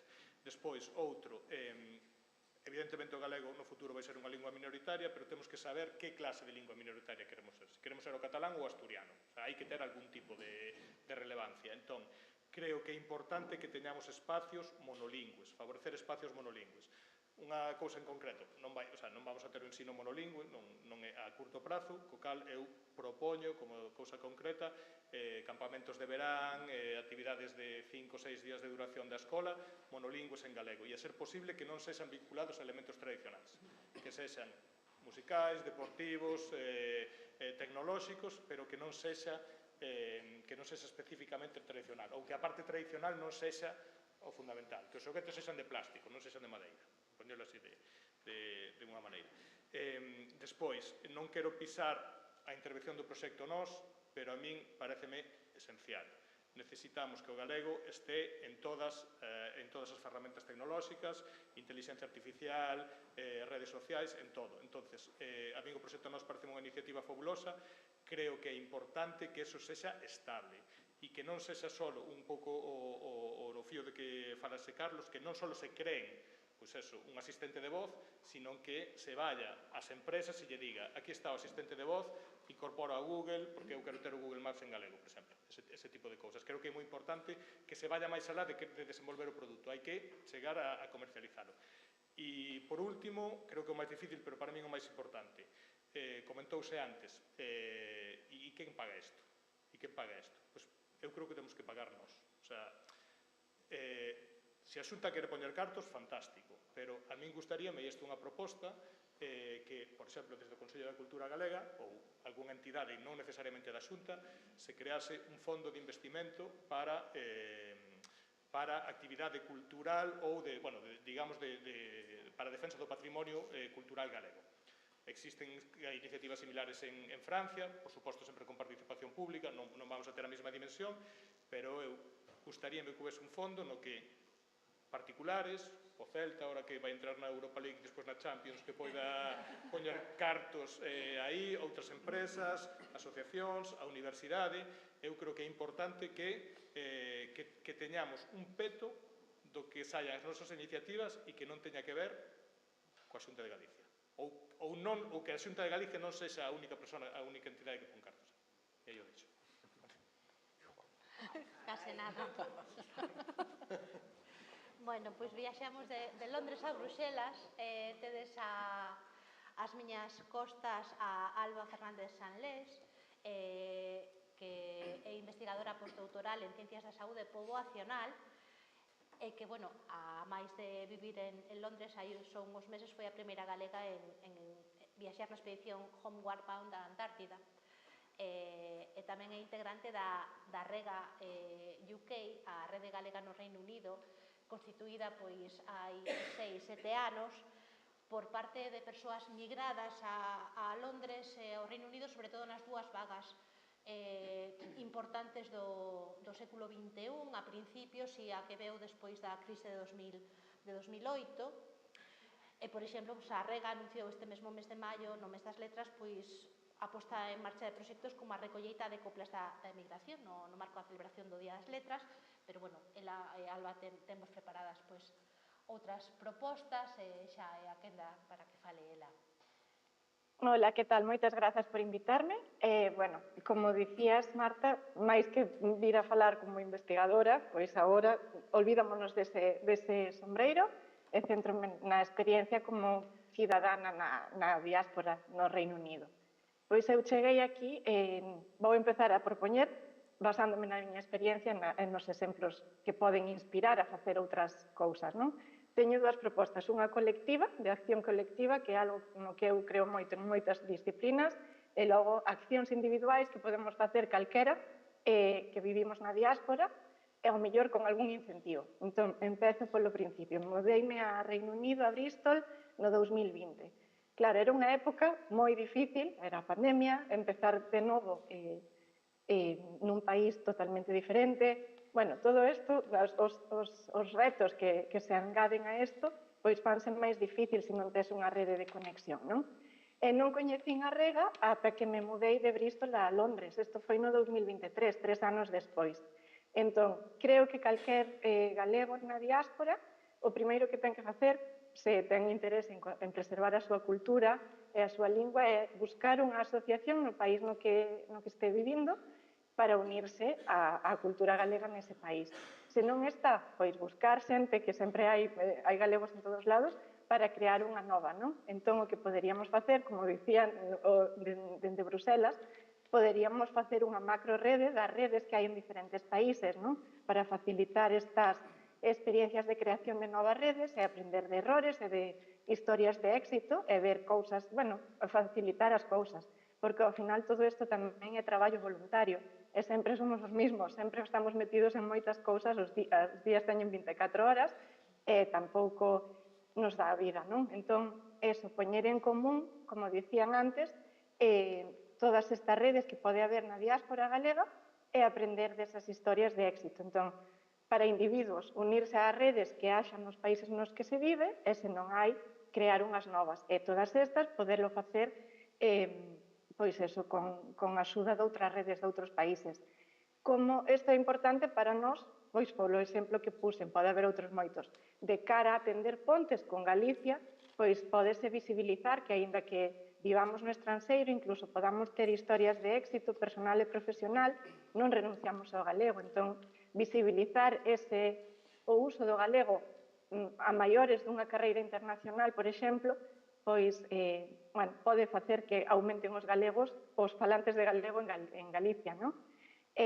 Bueno, nesto un pouco así as limitacións, pois o que dicía, o traballo voluntario, entón as actividades, no caso de Rega, pagamos unha cuota anual por ser membros, moi pequeniña, pero bueno, é unha limitación que existe, non todo o mundo pode facer fronte a estes gastos, non? Entón, para as actividades concretas, por exemplo, as que se fan cada 2 semanas ou cada mes, como as clases de pandeireta, podería haber subvencións dos organismos que ten desa responsabilidade de preservar o galego para que poidamos beneficiarnos desas actividades. E logo, nas das datas, como o Día das Letras Galegas e así, pois que tamén os custos de participar neses eventos que veñan subvencionados dos organismos que teñen esa responsabilidade.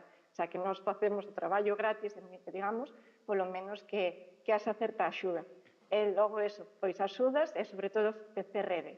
Falando de outro exemplo un pouco máis profesional, son parte da Sociedade de Científicos Españois no Reino Unido, e esta é unha das tantas redes que hai en cada país que asocianse noutra macrorede que se chama Raícex.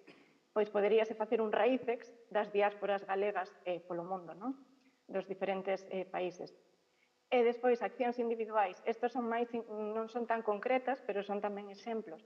Falar do galego no entorno laboral, no día a día, sempre que non falar en galego, porque, por suposto, ao mellor o interlocutor non sabe falar galego, pero falar do galego, corrixir se alguén di que en España só se fala o castelá e os demais son dialectos. Facer un pouquiño de didáctica, sabendo os límites, claro, e tal, pero todos temos unha área de influencia nos nosos espazos, non? Sexa a nivel profesional, personal ou que sexa, pero facer un pouquiño de didáctica dentro das posibilidades e visibilizar pois a nosa cultura sempre que poidamos. Eso tamén, esas historias de éxito, volver a trasladalas a Galicia para que a xente dentro de Galicia vexa que fora se sigue presumindo de galego, que non é nada excluinte de historias de máis éxito. Bueno, claro, as limitacións aquí van, eu creo que en relación coas personalidades de cada un. Non lle podemos exixir a todo o mundo ser activista da defensa do galego, porque unha vez máis leva tempo e ten limitacións de personalidades e diferentes cousas. O que se podería facer ao mellor dentro dos organismos para que a xente se anime máis a ser activista pola lingua e pola cultura, pois é dar pequenos incentivos. Eu volvo a un exemplo do meu campo profesional. Eu traballo en Ciencias da Saúde Poboacional. Agora, aquí, non teño claro se en España se fai ou en outros países, pero aquí na ciencia internacional faise moito neste eido o que se chaman os comités de implicación do público e dos pacientes, non? Temos un comité ético que aproba os estudios, o comité científico externo aos científicos que facemos a ciencia, pero agora tamén temos reunións ca xente relacionada cunha enfermedade concreta. E eles están en todos os estadios do desenrolo do proxecto de investigación. E dáselle unha contribución, un agradecemento por esas aportacións. Ben, sesa nos papers, nos artigos científicos que firmamos, pois damosles un agradecemento, incluímos dende logo as súas observacións, e ás veces nas becas de financiación dos proxectos faise un pouquiño bueno, dáselle un pouco de cartos por esas horas invertidas en informarnos, non? En criticar o que facemos e o que pode ser irrelevante. Entón, bueno, dar incentivos a promover máis o uso da lingua galega en diferentes eidos. Esas son as miñas propostas. Un pouco diversas, pero podemos fomentar o debate con elas. Moitísimas grazas, Alba. Seguimos, en certa forma, con acción exterior, polo que ten que ver con proxección. O seguinte convidado é André Taboada, que el defínese como un canteirán do Celta de Vigo, porque entrou desde as prácticas na Facultade de Comunicación da Universidade de Vigo. Non sei se foi alumno de Benigno, que está aquí tamén con nos, que pode. Sabía que me soa a tua cara. Bueno, a André Taboada é o responsable de comunicación digital do Celta de Vigo. Ao final, o fútbol ten unha componente aquí triple, non? Esta acción exterior como plataforma mesmo publicitaria a través dos seus seareiros en redes sociais, a propia acción de cultura como parte da cultura de masas, esas élites irresponsables das que nos fala Humberto Eco, non? Que se forman na sociedade de comunicación de masas. É moito máis relevante que Borja Iglesias fale galego a que o fale eu, por exemplo, que a ningún sitio chega. E despois a propia acción da propia campaña comunicativa, o propio exercicio, non? Por parte do club a hora de artellar este prestixio hacia a identidade e a lingua galega a través de toda a comunicación que se xestou arredor do centenario e a creación dese videoclip que foi a Oliveira dos 100 anos. Bueno, xa tes a palabra. Gracias. Moitas gracias por convidarnos, e para nos é un orgullo poder formar parte dun foro como este. As propostas que teño son propostas baseadas na experiencia propia no traballo do Celta, especialmente nas últimas 2 tempadas. Por tanto, non hai mellor prova de que son viables que o que estamos a vivir agora mesmo no Celta, o mellor momento seguramente na nosa historia en canto a conexión coa nosa comunidade e o noso entorno. Isto pasa por ter posto no centro da nosa estrategia comunicativa a identidade. A identidade galega como o eixo sobre o que opera todo o traballo de comunicación diario. Sí que boto en falta que exista dende o oído público, dende a administración, un proxecto que articule dende iniciativas individuais como pode ser as que contabades antes aquí, que axude a dignificalas e que podas comer polo traballo que faz, como dixeras antes, que teña como obxectivo esta plataforma dignificar e poñer en valor a identidade galega e a galeguidade. Temos un exemplo aí atrás, nos anos 90, que é o Xabarín Club, que foi un auténtico fenómeno para a normalización lingüística conseguiu o que conseguiu porque falaba a linguaxe da mocidade daquel momento, que tamén é algo que percibo que falta dende o oído público, falar na linguaxe da sociedade actual e da mocidade, e logo tamén foi unha plataforma que deu visibilidade a grupos de música emerxentes. Me parece o exemplo perfecto no pasado para esta proposta que estou tendo. A día de hoxe temos un exemplo que está funcionando, que está triunfando, que é o noso propio, é o do Celta. Non só é que comuniquemos en galego no día a día, senón que, como comentaba, adoptamos coherentemente os valores da identidade galega no noso día a día e na nosa estrategia de comunicación, como, por exemplo, colaboracións con artistas emerxentes antes dos partidos do Celta Maleiros, que ven millóns de persoas en todo o mundo, Fillas de Casandra, Abraham Cupeiro, increíble que millóns de persoas en todo o mundo antes de empezar o partido están escoitando a dúas rapazas cantar en galego, non? Como dicías, que mellor plataforma mediática que o fútbol. Dignificar e actualizar tradicións galegas, como temos feito coas cantareiras agora polos días das letras galegas que tivemos as pandereteiras de Toutón no descanso do partido, ou cun documental que non se coñecedes, pero recentemente estreamos un documental sobre o Entroido, que diste, pero que fai un club de fútbol, non? Producindo e realizando un documental de fútbol. Pois, claro, de país a facelo daste conta que ten todo o sentido do mundo, porque celtismo e galeguidade van da man desde a fundación do club. Por suposto, o himno do centenario, liberado este anos, que tamén o mellor exemplo de acción internacional baseada no propio, no galego, vendo a galeguidade como un valor diferencial e non como un impedimento, non?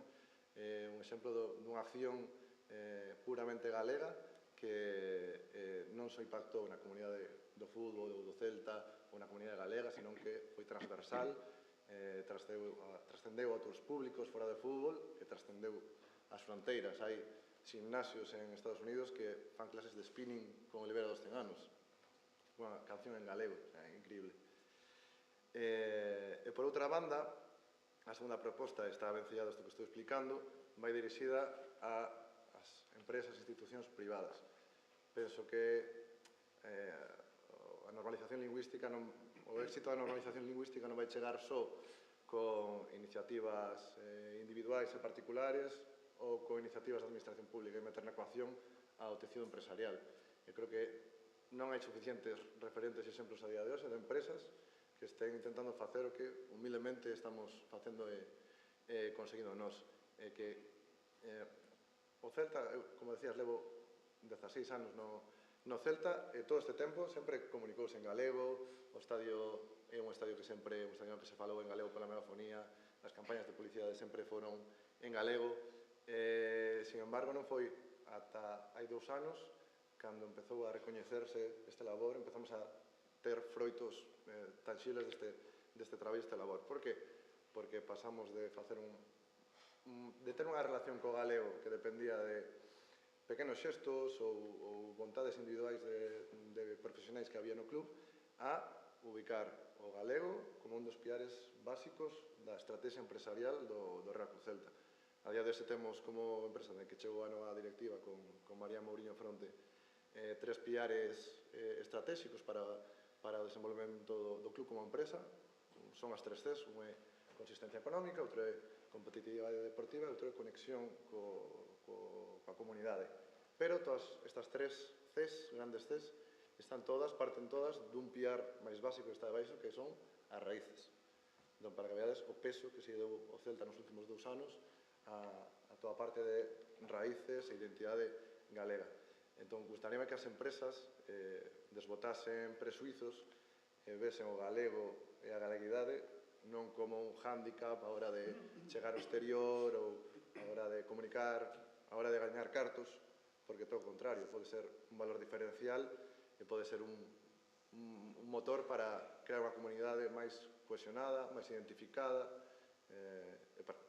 basicamente para traer máis clientes, se queremos velo meramente polo puramente económico, se queren ver así as empresas, pero é que así nos temos feito toda esta estrategia, evidentemente por uns valores auténticos de galeguidade que, como digo, están nas actas fundacionais do clube dende o ano 1923, pero ademais é obvio que está tendo unha repercusión económica. Estamos batendo récords de asistencia ao estadio, temos lista de espera para abonarse, vendemos máis camisetas que nunca.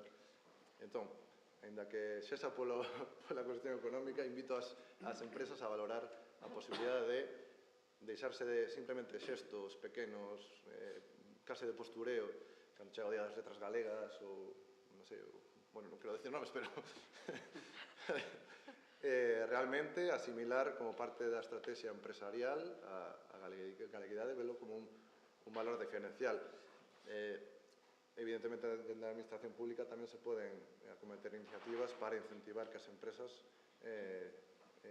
tomemos este camiño, pois non sei, premios e recoñecementos, incentivos, habría que tratalo, pero como conclusión só pido ao tecido empresarial e ao ámbito privado que desboten prexuizos, que miren o caso do Celta, que penso que é un caso de éxito en canto a uso da galeguidade para sair aí fora e conseguir o que estamos conseguindo, e nada, é moito galego. Moitas grazas, André. Seguimos a continuación con Selén Barro. Falou aquí falamos un pouco do proxecto, citámolo. Selén Barro, pois, doutor en Física, catedrático de Ciencias da Computación e Inteligencia Artificial, director do Centro Singular de Investigación en Tecnoloxías Intelixentes da Universidade de Santiago.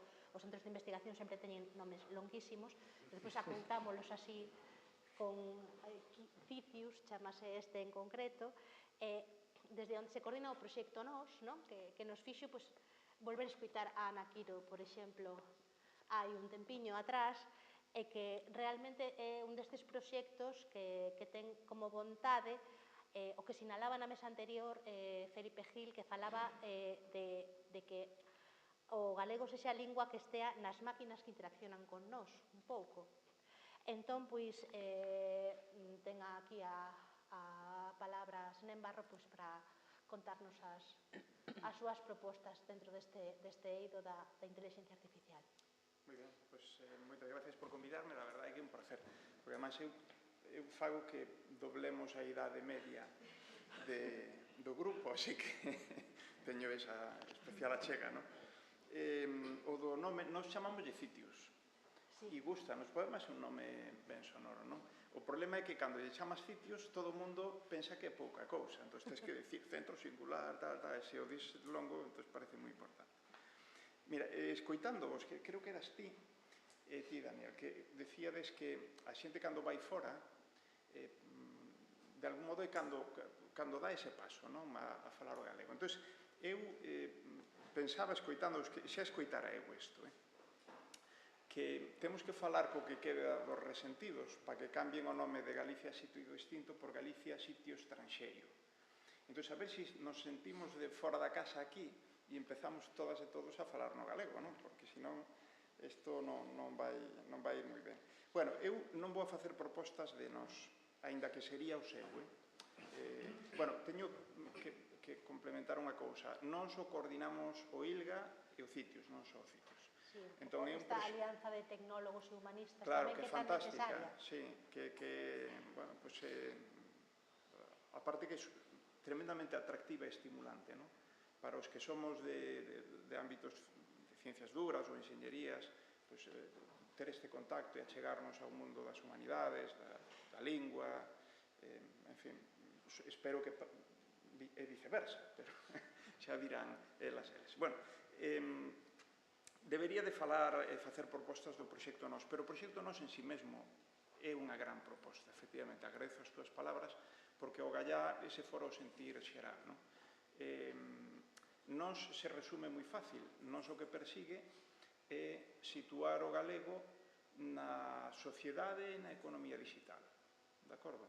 O que persigue é que o galego, como as linguas maioritarias, as linguas que teñen un desenvolvemento tecnolóxico moi grande, pois este, digamos, non en pé de igualdade, iso é imposible. Pero si este nesa primeira división, donde o galego teña corpus de voz e de texto grandes, anotados, crecentes, teña modelos que xa os ten, empeza a telos, o Carballo, que sexan especialmente competentes no galego e en outras linguas. É verdad que temos modelos, se ides a ChatGPT, sin ir máis lonxe, veredes que é bastante competente no uso do galego. Témolo que confirmar, pero estamos algúns bastante convencidos de que probablemente o é un pouco máis que hai un tempo, precisamente porque bebe dos corpus que en aberto todo o que nos facemos. O proxecto está pensado neste sentido, se pon a libre disposición da investigación, da administración e das empresas. Esta mesma mañá, sin ir máis lonxe, tivemos, estaba Elisa, tamén a directora do ILGA, estaba eu e outra xente, unha reunión cunha empresa precisamente para falarlle de recursos que xa temos desenvolvidos, en que medida podían dispoñer deles e utilizalos, porque coincido contigo, de algún modo contigo tamén, non? Porque se logramos que se cree unha industria e que a industria, que a empresa, empece a consumir estos recursos, a poñelos en valor de servizos, de produtos, pois esa é a forma de... Aparte que é moi atractivo, porque non só é para o autoconsumo, se temos unha industria que é capaz de desenvolver tecnoloxías da linguaxe, é capaz para o mundo. Bueno, pero as miñas propostas non ían por aí, porque en casa do Ferreiro Coitelo de Pau, entón eu, a risco de facer o ridículo, pois vou-vos a dar dúas cousas que penso que poderían ser interesantes. Pensei no seguinte, unha para a xente nova, eu creo que é aí onde hai que actuar. A universidade é tarde. Na universidade temos que mimar, cuidar, estimular, que non se perda a xente que fala o galego, a xente nova, pero tarde, aí xa os que non teñen ningún tipo de vontade é moi difícil xa captalos, hai que ir atrás. Mozos, mozas, adolescencia, antes incluso, non? Bueno, entón ese é un colectivo que eu creo que hai que atender moito. E a forma é, hai que xerar autoestima, pero non fora, dentro da casa tamén. Interese, hai que poñer estímulos. Por imitación se aprende moito. As máquinas tamén, por certo. Hai estrategias de aprendizaxe por imitación, pero nos seres humanos isto é un dos estímulos máis importantes. E outro é evitar o maior illamento de quen están xa illados. E estou falando da xente que é maior, do rural, que pode ter unha menor formación e que hai que ter mecanismos.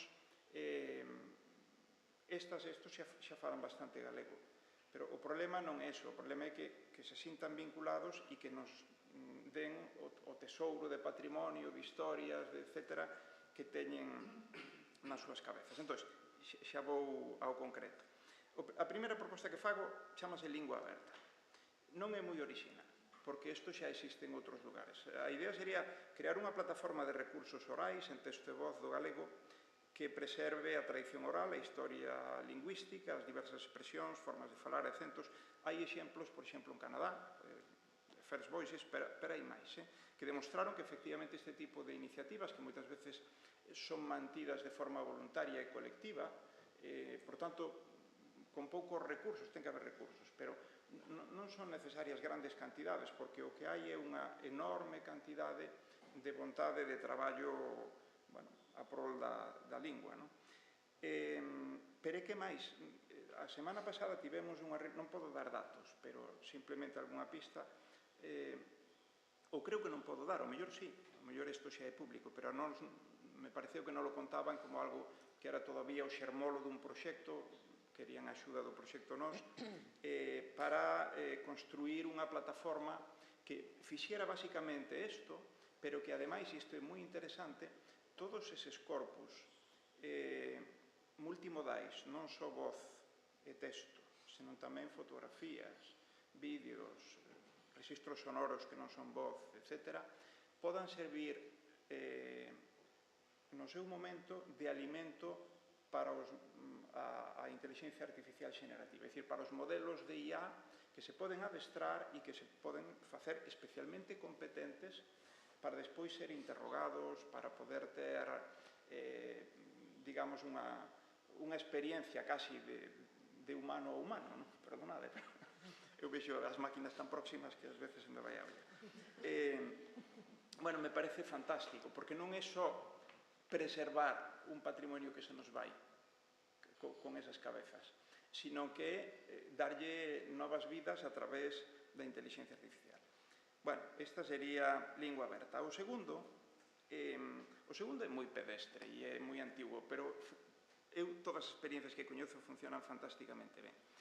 Sería facer unha serie, propoño Somos Nós, o título, para preadolescentes e adolescentes en galego, en plataformas multimedia ou na Radio Televisión de Galicia. A serie tería que tratar sobre elas e eles, ca súa linguaxe. E, ademais, habría, sabedes o do efecto Scully, o do expediente X. Bueno, es que somos vellos xa. Eso tuvo un impacto brutal en vocacións en mulleres do ámbito científico e das ciencias da saúde.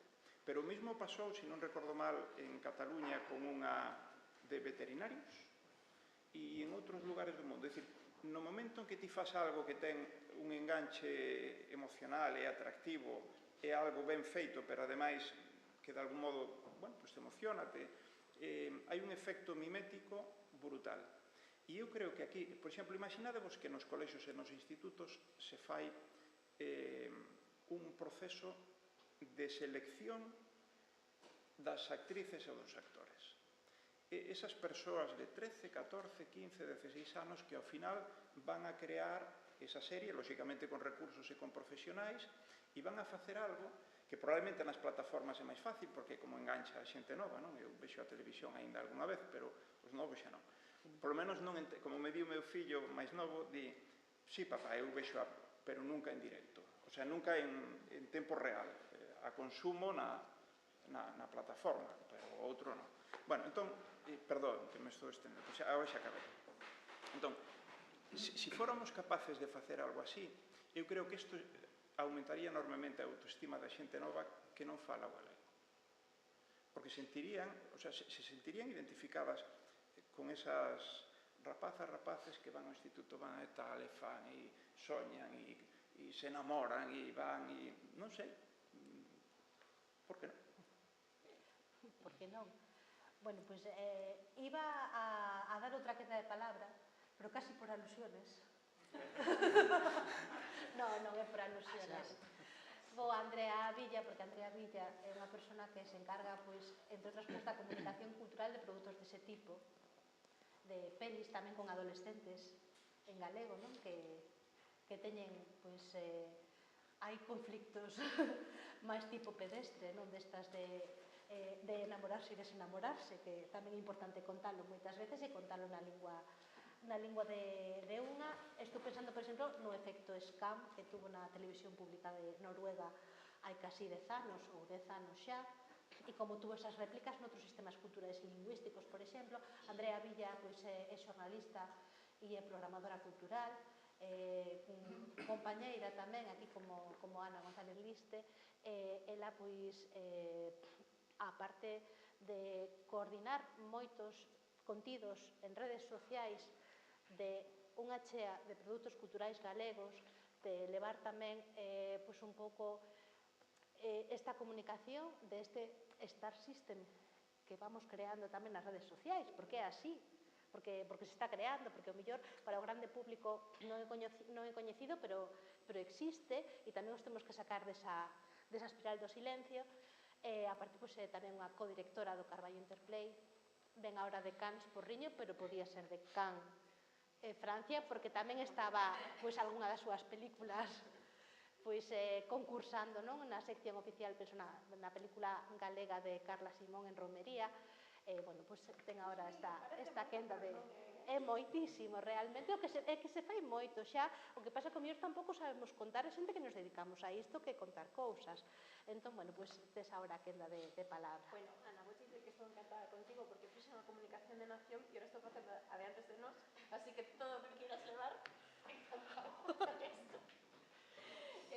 Eu veño a falarvos, quixen escoller nesta parte do Carballo Interplay, pois sí que é certo que tiven casi dende o o nacemento como creadores de moita xente, eu seguino moi pretiño. Entón, quería falarvos da situación dos creadores e creadoras de contido digital en lingua galega para a rede. Quero falarvos en concreto de dous modelos que teño aquí anotados, que é o modelo catalán, e vou vos falar de dúas convocatorias do ano pasado. En Cataluña o goberno destinou 312.000 euros a influencers que fixeran vídeos en catalán para a rede, a creadores de contido. No País Vasco había 4 liñas e destináronse 754.000 euros para xente que fixera contido en euskera para a contorna digital, era contido en euskera para adolescentes e xente nova, pois que podía ser de todo, videotutoriais, youtubers, influencers, retos, concursos, tamén a Generalitat ten dende hai moitísimos anos unha axuda á creación de podcast en lingua catalana e, claro, son territorios con lingua propia, mentres aquí o goberno galego, claro, que temos con el son risas, non temos moito máis, non hai moita máis axuda, entón eu que sí que, é casi como unha demanda, e aproveito que está aquí unha deputada do Parlamento galego para dicir que sí, que esta xente non ten ningún tipo de axuda, que é un pouco perverso casi deixar na man de xente particular que pon o seu tempo libre pois o mantemento da lingua galega na rede. É o que dicía un pouco Carlos, que hai xente que non pode vivir desto, e non é que haxa xente que non pode vivir desto, é que eu coñezo a moita xente que traballa nisto, porque no fondo sempre son os mesmos, sempre acabamos programando os mesmos, porque non hai, porque o contido queda moi amateur, e só coñezo realmente 2 casos de persoas que poidan vivir disto creando contidos en galego. Unha persoa fai no 100%, pois porque traballa con marcas e con distintas cousas, e a outra porque o combina cos seus propios monólogos, non? Entón, eu sí que, pois sí, esta é a miña petición, en realidade, que o goberno galego tome un pouco de, ou abra un pouco a mira para ver que están facendo o goberno catalán e tamén no País Vasco para protexer as súas propias linguas, unha política un pouco proteccionista e tamén para fomentar esta creación e para xerar industria, porque se temos o galego na rede, isto sí que serve moito para referentes, o que comentabas ti, Senen, para os adolescentes. Claro, non é o mesmo ter 5 persoas que fan vídeos que ter moitísima máis xente ou ter 5 persoas que fan vídeos de xeito profesional e o resto fai dun xeito como moi amateur, porque non ten recursos, e que o tempo sen diñeiro non funciona. Entón, eso é o que, bueno, pois o que había normalizadora que me parece tamén superpotente, tamén como fútbol, que isto sí que comentamos co teu compañero Gael no Carballo Interplay, que nos parecía unha vía normalizadora moi potente, pero que a xente nova vive na rede e canto máis contido digital haxa e máis referentes haxa, pois supoño que máis espallará o galego. Non nos vale de nada ter 5 persoas aí que poden facer o guai ou deixar que se a mí me apetece subir un vídeo pola noite ou gravar na miña fin de semana ou a Ana tamén nunha festa ou a Carlos facer o meque poñendo pasta, pois siga o galego na rede. Eu creo que sí que ten que haber aí un investimento, vamos, o sea, hai xente que dicía non quero axudas e tal, eu aquí sí que quero que poñan diñeiro para que esta xente poida vivir disto e poida haber unha industria e poida xerarse algo guai alrededor da lingua. E non digo máis. Que parece que estou enfadada, pero que é un tema que levo repetindo moito no último mes, porque Interplay foi o mes pasado, e cando me din, que reclamas? Digo, reclamo isto para esta xente. Non poden vivir dos premios que se dan en youtubeiras, do premio que damos no Interplay e do que dá o Concello de Vedra, e xa está. Ou algún concello máis, que igual me olvido, non? Pero quero dicir que son cousas moi pequenas e que noutros territorios con lingua propia se poden facer, se non entendo por qué aquí parece que non se pode, non? Falase dende hai tempo dun gran pacto pola lingua, pero eu non sei se isto se está tendo en conta nese gran pacto pola lingua. Pois queda aí esta pregunta que me imagino que intentaremos tamén ir respondendo, e vou de xornalista a xornalista.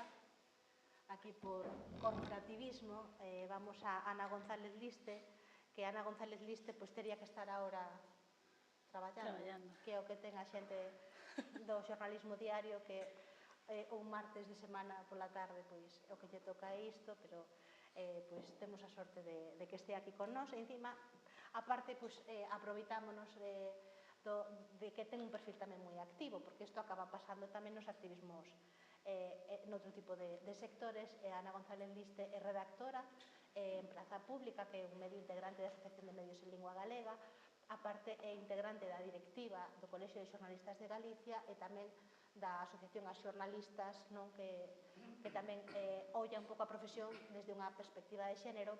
Estamos, aparte, nun contexto no que pois recentemente, por primeira vez, as oposicións á Radio Televisión de Galicia foron con exames en castelán, que se acaba de aprobar unha lei de medios na que se abre tamén esa porta ao uso do castelán en certo tipo de circunstancias. Entón, tamén desde o punto de vista profesional das persoas que nos dedicamos a isto, destas ficcións que se crean, de declaracións de galegofalantes que saen publicadas e emitidas nos medios en castelán. E entón, o seu convite ten que ver un pouco por reflexionar a partir deste exercicio diario da redacción, de estar no medio de comunicación. Bueno, eu teño medo de ser o superbaixón da tarde, vale?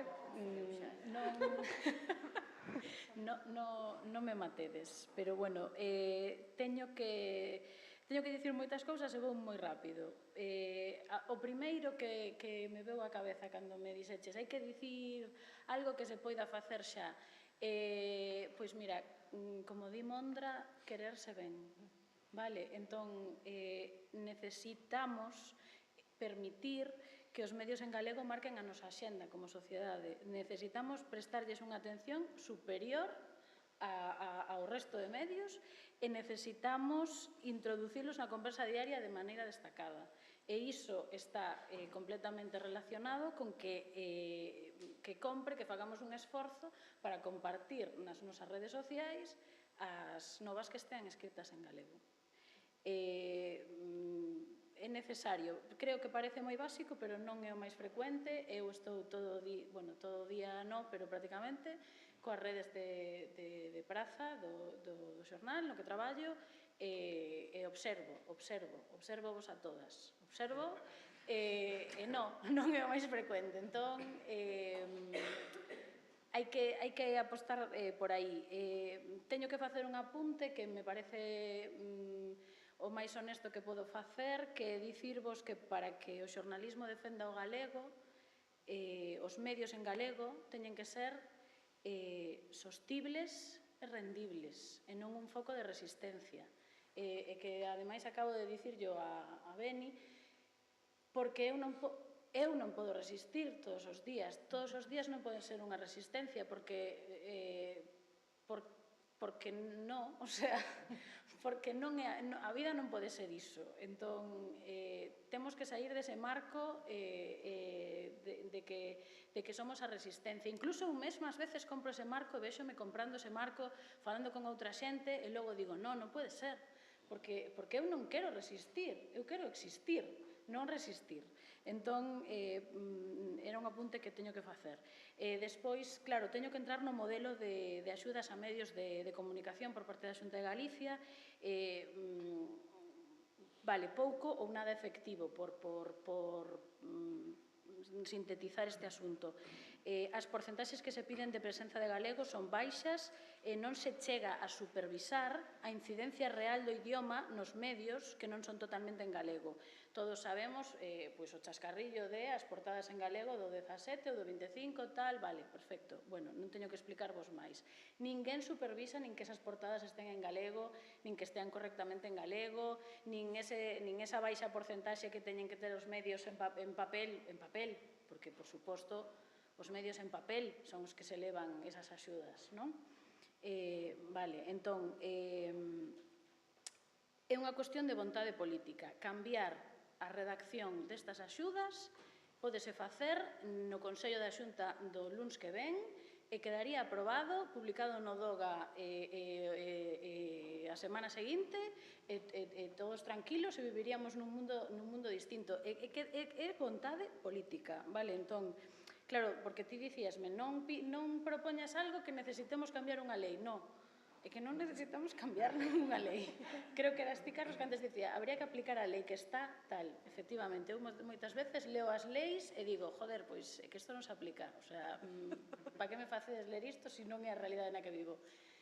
Vale, pois necesitamos esa vontade política.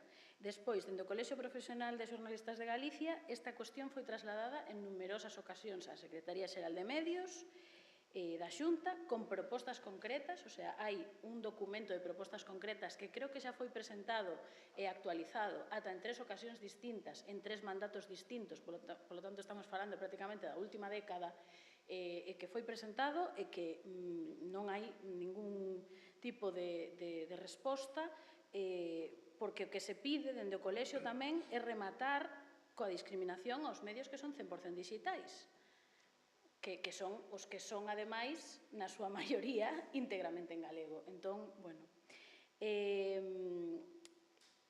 digo, outro apunte. Bueno, que ti me comentabas que dende o colexio se poderíamos facer como unha alianza para pedir que os medios se comprometan, non?, a publicar máis en galego. Ou a conservar por lo menos a lingua das persoas que falan galego. Sí, efectivamente, ou a conservar en galego as declaracións de quen fala en galego. Comenteino así de maneira express, así ao mediodía no grupo do colexio. Obviamente, claro, todos estaríamos de acordo niso. O problema que vemos é que somos realistas e a nosa capacidade de facer iso é non, o sea, é nula. Porque non? Entón, que pasa? Bueno, que se tiveramos esa capacidade, sabes que o primeiro polo que tiraríamos sería pola parte deontolóxica, despois iríamos igual á lingua primeiro, o sea, pero non temos esa capacidade. Necesitaríamos, o sea, eso estaría ben e podría facerse, pero necesitaríamos ir da man de máis xente, non só como colexio de xornalistas, porque senón eso vemos que non sería factible. A outra cousa que quería dicir era precisamente isto, o sea, a ver, como xornalistas, cando traballas nun medio, e sobre todo nun medio máis ou menos grande, vale? Agora non estou falando en concreto de praza, pois ti tes uns xefes cargos intermedios, que son os que poden decidir que ti fixeras unha entrevista, vou poñer un exemplo, con Guadi Galego, en galego, e que esa entrevista se publique en castelán. Por moito que ti e Guadi que irades que esa entrevista que se fixo en galego, que vos falachedes en galego, saia en galego publicada, se o teu xefe di que no, e que no, e que no, e que ademais non ten que argumentar ese no porque non considera que teña que argumentar, isto é así, pois non sae en galego esa entrevista. Entón, claro, como facemos iso? Eu o que pensaba era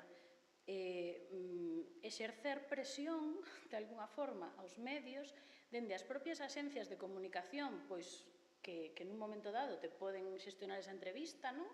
E que te digan, vale, sí, pois, por exemplo, concédovos falar onte 5 minutos con Oliver Laxe, que ven de Can, pero se me publica esa entrevista en galego.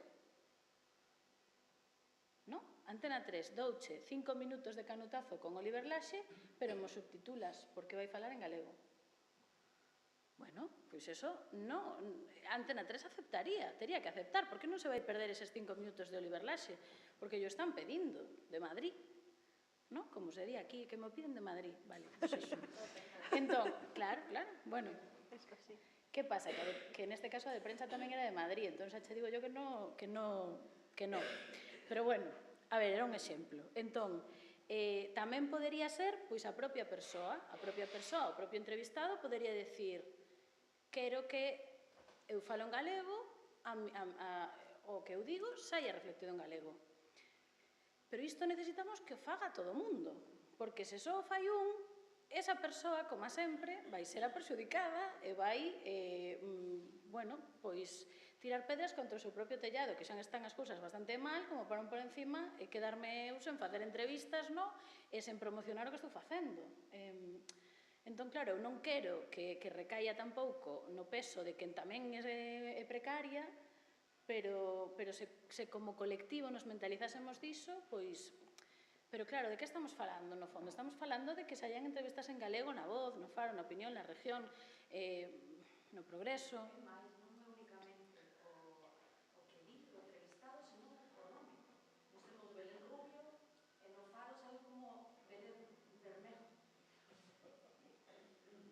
Mima.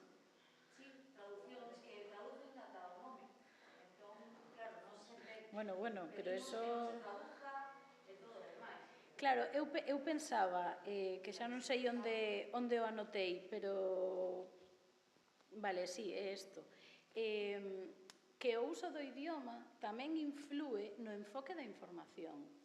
Porque, por exemplo, se eu vou facer unha información sobre o marisqueo na ría da Arousa, onde sexa, hai un montón de expresións que se eu non podo facer esa información en galego, non podo trasladar, porque ademais se as traduzo, moitas veces perden o significado, perde forza o que estou contando porque me teño que dedicar moito tempo, moitas liñas a explicar algo que era moi fácil e moi directo. Eu experimentei isto moitas veces, incluso para falar de cousas do naval, industrial, en Vigo e tal, e non poder contalo en galego, para min, era un traballo extra de intentar explicar as cousas de unha maneira distinta a como eu as falei, non só coa xente coa que falei, senón a como eu o vivín toda a miña vida. Entón, claro, eso é unha dificultade, entón, perdón, que me estou alongando moito. E logo, o papel dos medios públicos. Vou facer un pequeno apunte de RTVE porque, xa que estou aquí, eu pediría a RTVE máis contidos e máis reportaxes feitos desde aquí en galego na plataforma de RTV Play. Creo que aí hai un... Aquí Orestes está de testigo de que o digo. Creo que aí hai un espazo completamente perdido e, ademais, vimos de vivir, polo menos no meu xornal, con moitísimo entusiasmo que se puxera en RTV Play a reportaxe das cantareiras do 83, non? De Tarisa Navaza. Entón, creo que debemos de coller este entusiasmo, que estou segura de que lle deu moitas visitas á web de RTV Play a xente que fomos ver ali esa reportaxe, e que iso tomen como para dicir, están impulsando os contidos aí, non? E para xente nova, precisamente. Pois fagámolo. Que fagamos que Sonia Méndez poida facer unha serie para a xuventude e non só as neves e tardar 10 anos en poder facer as neves. Quero dicir, é que hai cousas que se poden facer e o sabemos, quero dicir, non é que non estamos falando en baleiro, o sea, poderían facerse cousas xa, é cuestión de poñer billete, en serio, o sea, suena fatal, pero é así. E é así. Bueno, entón, logo, CRTVG, claro, que estamos facendo? Aprobando unha lei que, a ver, non é que abra a porta ao castelán, porque que tamén sería facernos trampas ao solitario, porque temos aprobada unha lei que ten unha disposición adicional para cambiar unha dirección xeral, que é unha disposición adicional dunha lei que é o primeiro que se va a aplicar desa lei. Entón, esta lei non é que abra a porta ao castelán, é que lle está dicindo ás produtoras tráeme proxectos en castelán que chos vou comprar. O sea, se me poño a pensar mal, penso que xa saben incluso cales van a ser os primeiros proxectos que van financiar en castelán. É que, claro, é que eu creo que estamos nun punto no que hai que dicir as cousas polo seu nome. O sea, creo que nós en Praza, para a nosa sorte ou desgraza, dicímolo. E cando se aprobou esa lei, aprobouse a defunción dos medios públicos tal e como os coñecemos. Agora iniciamos unha etapa que non sei a onde nos vai levar. Non o sabemos ningún, non sei, supoño que o saberán en San Caetano, pero nos non o sabemos. E obviamente que senda estamos camiñando e que galego imos ter nos nosos medios públicos se a xente que quere entrar neles a traballar ou que quere consolidar a praza e estamos pedindo que faga os exames en castelán. Bueno, máis ben, lle estamos permitindo que faga os exames en castelán e ademais lle estamos lembrando que os poden facer en castelán, por se acaso non se enteraran de primeiras, abrimos unha segunda oportunidade para quen quedara atrás e non se lembrara de mandar un mail para dicir quero facer o examen en castelán. claro, pois non son bons indicadores. En cambio, temos unha poboación que sí que demanda e responde, pero non é o conxunto da sociedade. Entón, os medios de comunicación en galego como tal, de momento estamos resistindo. Non hai a perspectiva. Eu quero ser optimista, por suposto que quero ser optimista, porque ademais quero seguir dedicándome a esta profesión e creo que falando como falo non é moi difícil de entender que non teño moitos sitios onde traballar xa. Entón, claro, por eso decía ao principio de querernos ben, vale? O sea, que nos apoyemos entre quen xa o valoramos, o que se está facendo en dos medios que fan en galego para que poidamos chegar a máis xente. É así o remato. Bueno, moitas grazas. Ana? Non rematas? Perdón, 2 apuntes super rápido, non me matedes. Sí, porque son as 7:05. Nada, o director de Praza Pública, David Lombao, fíxome 2 apuntes e quería dicilos porque seguro que vos gustan. Que debemos informar máis en galego e menos do galego, desvencellar a prensa en galego da prensa sobre o galego dunha única liña editorial, e logo que debemos derrubar os marcos mentais segundo os cales non se lle pode falar en galego a xente das cidades, por exemplo, que son uns datos que ademais publicamos en Praza que son bastante interesantes para realmente facernos unha imaxe do país no que vivimos, non? Fora de estereotipos. Ese remato, gracias. Grazas, Ana. Sobre este último apunte que dicías, moitas veces nós mesmas as que nos dedicamos a facer xornalismo condicionamos ese marco mental se a primeira pregunta lanzamos en castelán. Porque evidentemente a resposta vai ser en castelán por este efecto propio da minorización. Isto en xente que o mellor non ten interiorizado ningún discurso sobre a lingua.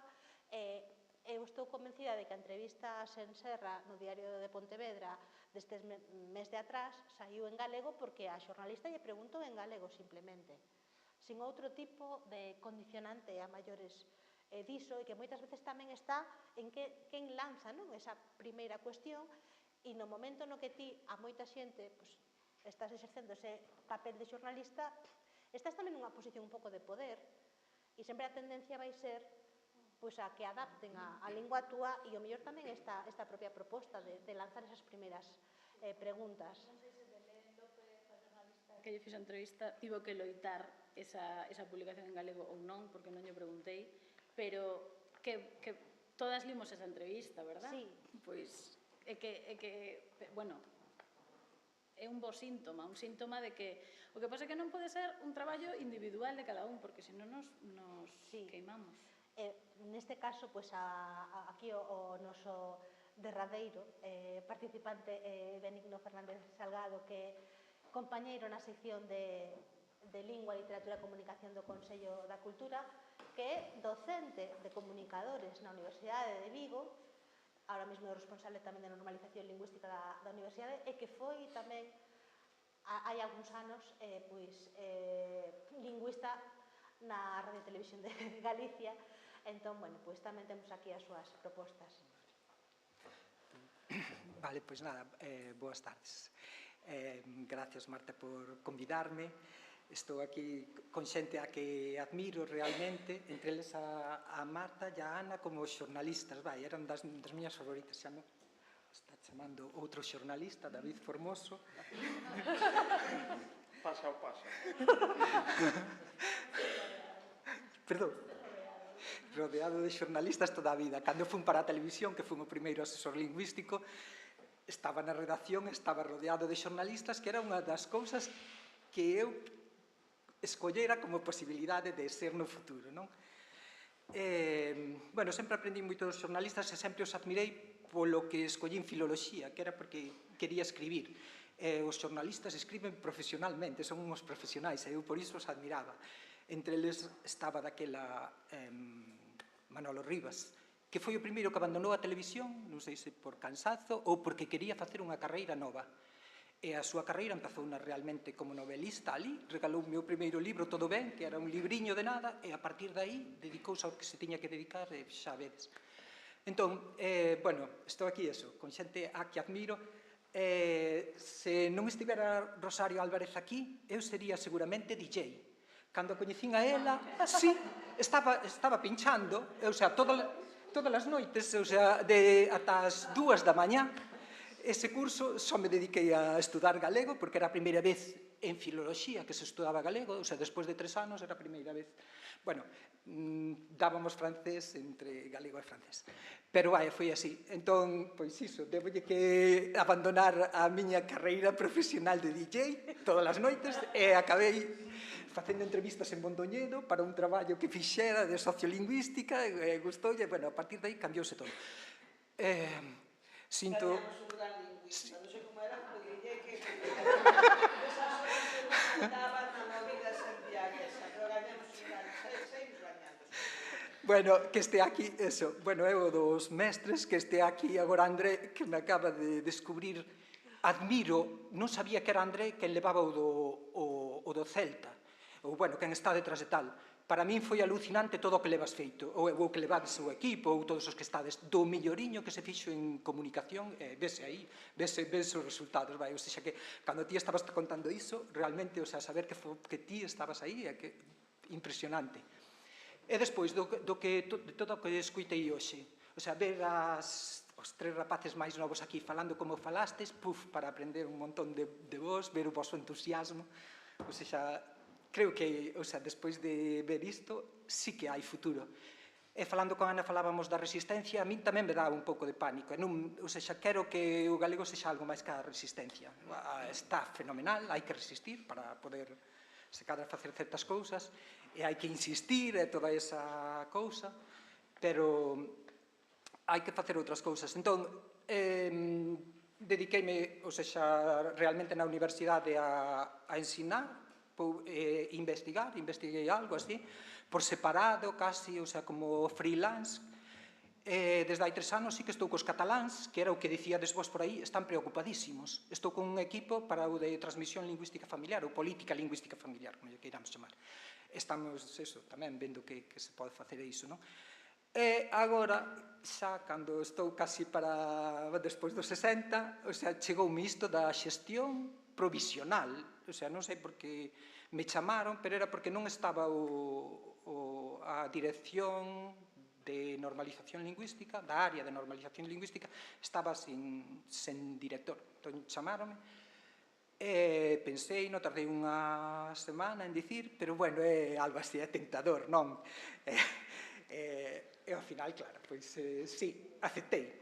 Entón, nada, realmente, o sea, o meu contrato é por ano e medio, se consigo chegar ao final, porque xa vai o resto feito, e levo 6 meses que o único que me dediquei foi a pensar sobre que se podía facer na universidade. Entón, pois, como na investigación se fai traballo de campo, pois dediqueime a facer tamén unha movie road desas.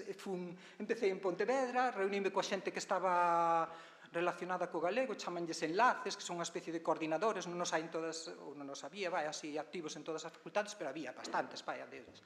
Empecé polo de Pontevedra, vendo o que facían, o que... Bueno, o que se podía facer, porque eles son realmente a xente máis interesada. Pasei despois para Ourense e acabei en Vigo. Fixen esas 3 visitas e reunións. E outra vez, apréndese moito da xente que está interesada nas cousas e que toma as cousas como algo aí que lles vai a vida niso, non? E de todo iso, digo, agora que imos facer? Pois a primeira cousa, o que máis me chocou de todo foi os de Dereito. Hai 2 facultades de Dereito na Universidade de Vigo, unha en Ourense e outra de Xurídicas en Vigo. Entón, eles falaron pois das súas cousas e a miña combinación con relación á lingua que se me veu á mente era o dos dereitos lingüísticos. que tamén, o sea, foi na Universidade de Barcelona onde se xuntaron e deronlle voltas e todo iso, e traballaron un montón no tema, non?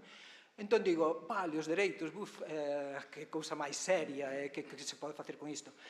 Como veño de profesores tamén que tiven, que me falaron de ecoloxía lingüística, digo, vale, os dereitos teñen que ir acompañados de deberes. Pero quen quere falar nos tempos que estamos de deberes, que casi son como obrigas, ou iso? Como humanos, o sea, temos moito que facer polo planeta e tamén polas cousas de máis cerca, pola lingua e por iso, non? Entón, en principio, a cousa veño dunha facultade de publicidade e de comunicación audiovisual. Que podo facer así, porque levo 20 anos con eso, pois facer unha campaña. Entón, dedicar, eses 6 meses foron a pensar, ou a ver o que había e que se pode facer, entón facer unha campaña de un ano, de maio a maio. O sea, ata que se vai ao reitor, porque acabe, non pode volver a iso, non? Entón, de todo aquel link que me chamou a atención, porque había un estudo que eu non coñecía de sociolingüístico da Universidade de Vigo, dos cambios que se operaban no de quen fala, no dos usos, un dos que máis me chamou a atención, porque cambiaban radicalmente, era cando o profesor fala en galego. Cando o profesor fala en galego, arrastra os estudantes para o galego. Entón, claro, ou seja, eu sempre estive máis enterada así como eso, xente nova, os estudantes, e cada parecíame que me tiña que concentrar nos estudantes a iso. Pois ben, sí, se cadras hai que concentrar, non hai que esquecer nunca os estudantes, que son o futuro, pero hai que ter en conta tamén os profesores. E os profesores teñen moitos dereitos, e os funcionarios casi son os únicos que teñen deberes cando estudas regulamentos e todo iso, non? Entón, non imos ir facer nada que sexa obrigar a ninguén. Todo vai ser voluntario. Entón, aí é onde os publicistas teñen o seu papel. E como estamos na universidade, falando con un rapaz, que, bueno, realmente falei con 3 estudantes meus. E os 3 moi bons e os 3 distintos de todo. E espero que se acabemos coordinando as cousas, que é unha das cousas que fai falta, con todo o do galego e o de Galicia, que haxa conexión e contacto. Bueno, eso sí que é a un nivel que hai que facer. Entón, para resumir a campaña, que era o que vai ser, non? Pois na universidade, tanto profesores como estudantes, estamos afeitos a que, ao final, hai que valorar e avaliar as cousas. É duro ver o que fixeches, todo o curso, se non traballaches, tal. Bueno, pois, nada, resulta que paréceme que o eslogan ten que ser vamos facelo coa Universidade de Vigo. Esta mañá propuxenllo a toda a universidade, pero bueno, xa vos contarei como vai ser iso noutra ocasión. Pero a Universidade de Vigo sería a Universidade de Vigo a proba. Vamos probar o que a Universidade de Vigo é capaz de facer co galego, porque nos estatutos, nos discursos do reitor, de todo o mundo, ou sexa, todo é que vamos facer. Bueno, pois, a proba. Como vai ser esta proba? Todo, como me dicía ainda esta mañá, porque falei con el, bueno, vou dicir o nome, porque realmente el fixo o eslogan eso, Antón Veiga, chámase, como vamos facer esa historia, non? Pois nada, é todo voluntario, pero imos ver, o sea, todo o millor do que se cadra vin que se fixo con relación ao galego foron, bueno, cousas deste estilo, que hai máis proxectos, os 21 días en galego. Vale, pois dentro da universidade o que vamos facer é dicirlles aos profesores, aos estudantes, aos funcionarios, bueno, aos profesores os profesionais da administración e servizos e todo iso, que os xoves vámoslo facer en galego. O sea, os xoves, en teoría, os profesores poderían facer en galego, os estudantes se chegaran a facer non o día en galego, senón a noite en galego, porque isto é a idea, que saen pola noite. O sea, vai ser todo voluntario, pero imos ver como facer iso. Para iso, claro, fan falta, aquí está a vicerreitora de comunicación da Universidade de Vigo, Mónica Valderrama, que é a man dereita do reitor, non sabía que iba a vir, pero como está aquí, pois tamén non hai que apostrofar. Necesitamos imaxe, claro.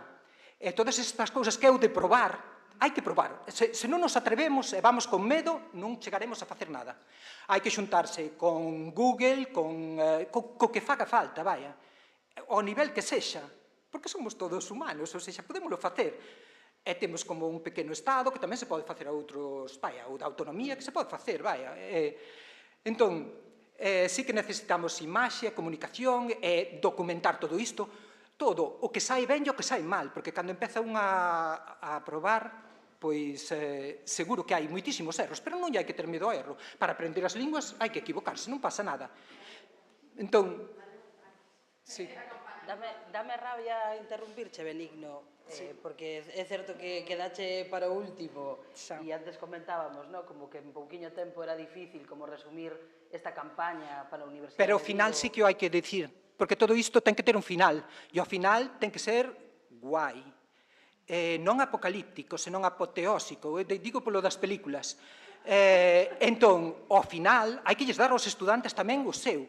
Vai ser o super concerto que temos que traer a xente que está no top. O sea, claro, hai que contar con publicistas e cos produtores, todo isto tamén, o sea, porque me puxo en contacto, como estou na tele, con 2, 3 produtores. Unha rapaza moi boa, despois un que fixo a tese comigo, Carlos Regueira, que está de produtor na Televisión de Galicia. Entón, pois sí, temos que facer ese superconcerto con unha causa que estou seguro de que os músicos galegos hoxe están a favor do galego. E iso para a xente, facer todo iso, que iso sí que pode ter repercusión a un nivel. Se se prepara ben, claro, hai que facelo ben, e todo iso. Por iso digo que fai falta profesionalidade. Temos que creer en que os galegos hoxe, pois sí, estamos formados. Levamos moitos anos xa de universidade, non só na medicina, 500 anos. Na filoloxía temos xa casi 100 ou 100 e pico. A proposta é a Universidade de Vigo aproba unha proposta que falábamos que podería ser extrapolable tamén a outros centros. Se se fixeran entre as 3 universidades, como aparecía tamén noutras mesas, na mesa de educación ou na mesa de universidades, como as universidades tamén están a desenvolver este tipo de campañas, e parece que é unha campaña comunicativa total. Isto vai a ser, pois probablemente a Universidade de Vigo sexa...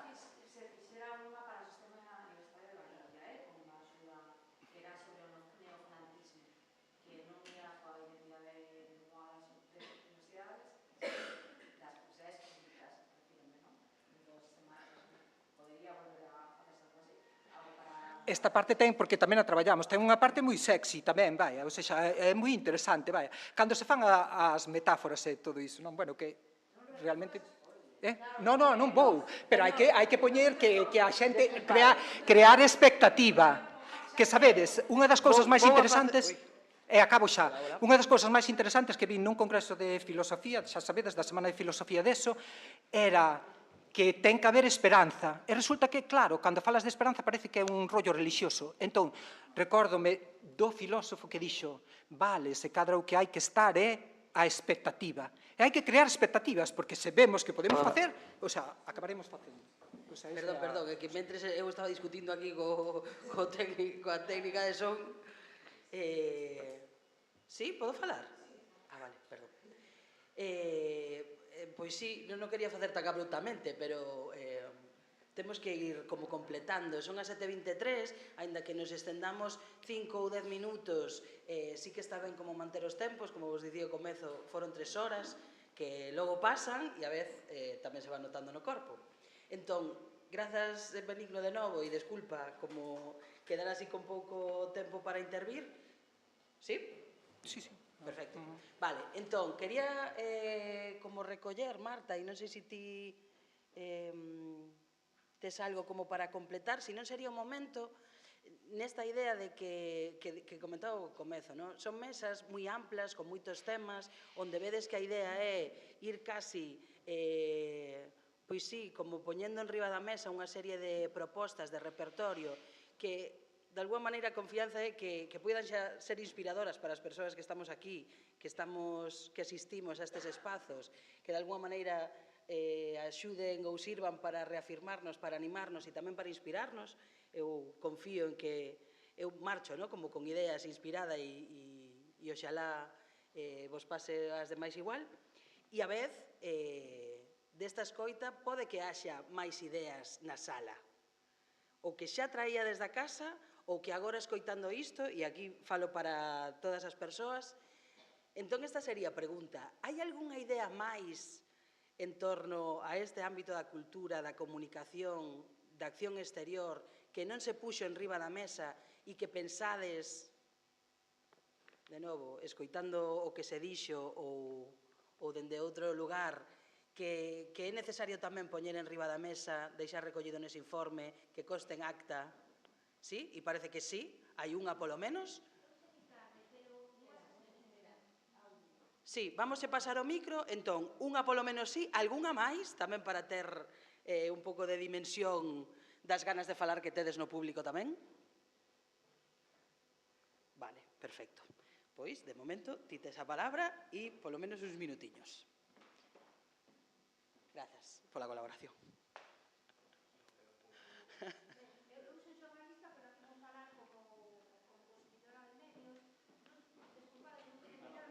Penso que non está.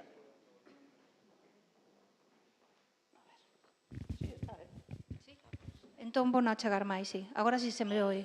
Dicía que son xornalista, pero estou aquí con... A chega que quero facer, si que non se fixo xa, desculpade porque me incorporei tarde, non pude mirar antes, é como consumidora de medios. Falastes algo das axudas ao podcasting, aparte de que se promovan novos contidos, penso que tamén sería interesante que os contidos que xa hai, pois na Radio Galega, pois noutras cadeas que poida haber, que se promova, que se suban as plataformas como iVoox ou Spotify, que non sexa necesario ter a aplicación da Galega, que por outra parte falla moitísimo. O anuncio de Sangría do Simón podes escoitalo en media hora para escoitar 10 minutos de programa real, con interrupcións. É unha medida moi sinxela que igual se pedise tamén de novo dende...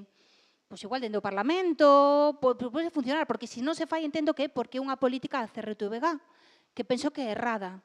Creo que temos exemplos de moitas cadeas que, cando menos unha parte, Radio Nacional ten parte da súa programación, tampouco ten toda, pero polo menos certos programas sí que os ten en Spotify, en iVoox, pero a Galega eu penso que non ten ningún, salvo igual algúns produtos puntuais como o programa de efervescencia e demais, que son producións externas, por outra parte. É que eu lembro que ao principio dixeron que yo dixera a xente de Podgalego, cando ían crear a plataforma da Galega, e que dixeron que de primeiras non podían sacar os contidos de aí porque como que faltaba estructura ou algo así para facelo, pero que tiñan vontade de, pero quedou en vontade, supoño. Sí, quedou en vontade. De momento, cando alguén lle vende algo, é deles. Como eles mercanllo, entón os dereitos pasan a ser da tele e bueno, da tele ou da radio, vaya, da CRTVG, e a CRTVG pois queda con iso e se lo guarda así moi fuerte e ya está. E logo, bueno, audiolibros igualmente. Penso que sería moi interesante que dunha vez se lle dea un pulo os audiolibros, porque é certo que cada vez hai máis consumo diso. Bueno, sería igualmente desexable, pero aparte creo que é un consumo que se está incrementando moito, non? O dos contidos audibles. Sí, por aí. Moitas gracias pola colaboración. Perfecto, estupendo. Repartímonos. Pero estaba mirando se había algunha intervención máis, ¿sí? Grazas. Perfecto. Hola, a ver, escoitase, non? Sí. Bueno, un pouquiño por alusións, como din nos programas do corazón e tal, aínda que eu aquí estou como cidadán, pero sí que traballo na empresa, na corporación RTV, e, bueno, o que plantexabades ten totalmente sentido. Falaba Carlos antes desas iniciativas que se poden facer para que unha empresa privada, a través da presión dos clientes, que pode repercutir nos beneficios desa empresa privada, pode mudar a súa política lingüística respecto ao galego, e falabas do caso de IKEA, non? E falabas ti tamén no caso do Celta como unha política de uso da lingua pode influir tamén nos resultados económicos desa empresa. No caso de RTV non vendemos a cidadanía, non é de pago como noutros sistemas, pero sí que unha campaña pública de algún xeito pode facer efecto para que se reclamen máis contidos en galego a disposición en RTV Play ou na propia web. eso redundaría en que contratasen alguén para que puxese a disposición eses contidos, porque, pero bueno, eu non vos dixen nada, pero como cidadán apoiaría tamén esa campaña, obviamente, e a dinamización do uso e dos contidos en galego que pode ter unha empresa pública como RTV, que tivo programación en galego antes de que se creara a compañía da CRTVG, pois claro que é un tesouro de todos, é un tesouro que prestixa a lingua e que hai que reclamar que este a disposición e que contraten a alguén para que leva redes sociais, que non o hai, bueno, moitas cousas, pero se no caso das empresas privadas se pode facer a través da presión como cliente, da túa relación como cliente, pois aquí penso que como cidadáns e tamén desde as institucións se pode reclamar. Constame que, por exemplo, no caso das declaracións en galego e castelán, que é un debate moi interesante, que ten moitos condicionantes, nalgún momento dado si que algunha institución, non lembro ahora se foi o Consello da Cultura ou a Real Academia Galega, si que non a un nivel público masivo, pero si a través de cartas se lles pediu, o daquela creo que era ainda ente público, pois que respetase a lingua original dos entrevistados, que nunha televisión pública pois non está de máis. Pero bueno, sería un debate moi complexo. Entón, penso que animo vos desde aquí como proposta a que sí que reclamedes a través dunha campaña que pode ser cidadá e tamén co apoio das institucións, que tamén poden ser as institucións políticas e as institucións culturais, a que se reclamen máis contidos en galego en RTV e nas súas aplicacións, nas súas webs. E, por último, darvos os parabéns porque me parece moi interesante todo o que comentastes, que penso que ao final estades intentando aportar distintos factores, distintos puntos para que nos guste máis o galego. Ao final é unha cuestión de cambiar... Había unha campaña no Xabarín no seu día que era o leite mola. Mola é unha palabra, molar, creo que é unha palabra que ven do caló, perdón pola intrusión con autoridades tan grandes que hai aquí, pero no galego temos unha palabra que é amolar, que é casi o contrario. Entón, penso que aportades desde distintos puntos cousas para que o galego deixe de amolar e o galego mole, non? E deso se trata. Creo que non aportastes moitas cousas que todas sumadas son moi interesantes, o sea que grazas. Moi ben, pois a un nivel ata aquí a mesa 4, dame sempre como moita... Sí, pena, seguro que habería máis cousas, poderíamos estar... seguro, non? Moito días, anos falando, debatindo, pensando xuntas e a vez temos que deixalo aquí. Volvo a mirar o público para ver e o conxunto, para ver se hai algo que non quere, tamén a Alba, non? A través das redes. Si hai, si, como... Cales son os apuntes? Daniel, Vale, sería o minuto de ouro. 30 segundos. 30 segundos. É o fío do que comentou a Ana de que os xefes e as xefas importan moito no tratamento da lingua. Eso é certo e creo que temos que empezar a ter nós un pouco tamén mentalidade de xefes e de xefas. Hai moita xente que vive na precariedade, pero hai moita xente que non. E nese sentido, temos que, non sei, cando vos chega un estudante de terceiro ciclo, non impoñerlle, pero, bueno, de alguna maneira, que asuma que o idioma do traballo o galego, eu fago, cando algún galego me vende bolseiro, eu voulle falar en galego sí ou sí, e espero que ele me fale en galego, non lle vou impoñer, pero é o que hai. E creo que temos que empezar a ter un pouco esa imaxe de que tamén temos capacidade de actuar, e eso vai para forzar a lingua e tamén fai para consumir produtos en galego. Temos unha certa capacidade económica que hai que poñer o servicio tamén, non como militancia, sino para favorecer ese tecido cultural e comunicativo. Benigno, creo que podes usar o micro... Nada, só era dicir, quedar con algo, que hai que celebrar as industrias creativas. Realmente, creo que é o que temos que facer. Pódese vivir deso e temos que crear un medio para que os nosos estudantes... Laxe estudou un ano na nosa facultade. Entón, temos que crear eso, os medios e o contexto adecuado para que se poida vivir diso. Iso é o que creo. E que somos vós, estáse demostrando, e podese demostrar. Podemos ir a Cannes e a Cannes, a Barcelona e a onde queiramos. ir co galego. Esta é a cousa. Grazas. Vou a mirar a Alba. Alba, como... Non sei se ti queres... Escoitoche, sí. Que non entendo moi ben o que dixeste desde resumir a intervención, non? Non é resumir, si tes algo que queiras achegar ou se non está perfecto que non, Sí, bueno, as miñas propostas sobre todo centrábanse no que me pedístedes como membro da diáspora galega. Non falei para nada da parte que tamén creo que podería aportar da comunicación da ciencia, da visibilización da ciencia en galego e retos que hai por aí adiante. Houve unha mesa específica e tamén te convidamos a usar o formulario.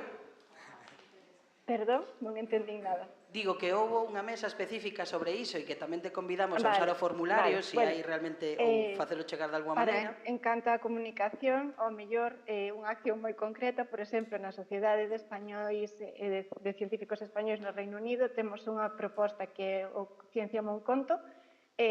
Por primeira vez na súa historia hai unha categoría en galego, así que animo-vos a participar e a correr a voz, porque é unha maneira de baixos recursos de fomentar isto, non? É simplemente unha acción concreta. Grazas, Alba. Bueno, sí.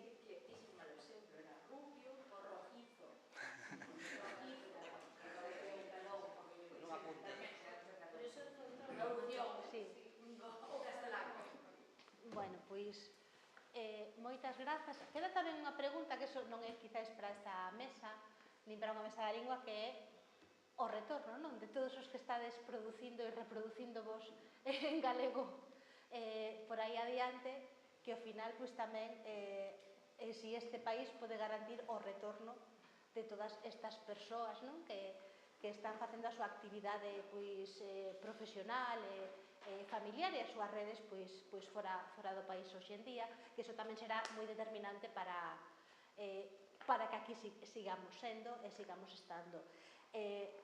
Máis nada que dar as grazas a todas as persoas que estuvestes este serán a regalarnos o voso tempo, as vosas ideas, o voso esforzo tamén intelectual para poñelas sobre a mesa. Quedamos emplazadas para a vindeira mesa de debate que será o 25 de xuño neste mesmo emplazamento, coordinada polo investigador Jackson Rodríguez Soares do Grupo en Experiencia Turística da Universidade da Coruña e por Dolores Vilavedra, vicepresidenta do Consello da Cultura e responsable da sección de Lingua, Literatura e Comunicación, para abordar neste caso o ámbito da economía, o turismo e o deporte. Como vedes tamén, os ámbitos tamén acaban estando interrelacionados porque vivimos nun mundo que non ten compartimentos estancos. Moitas grazas a todas e a todos.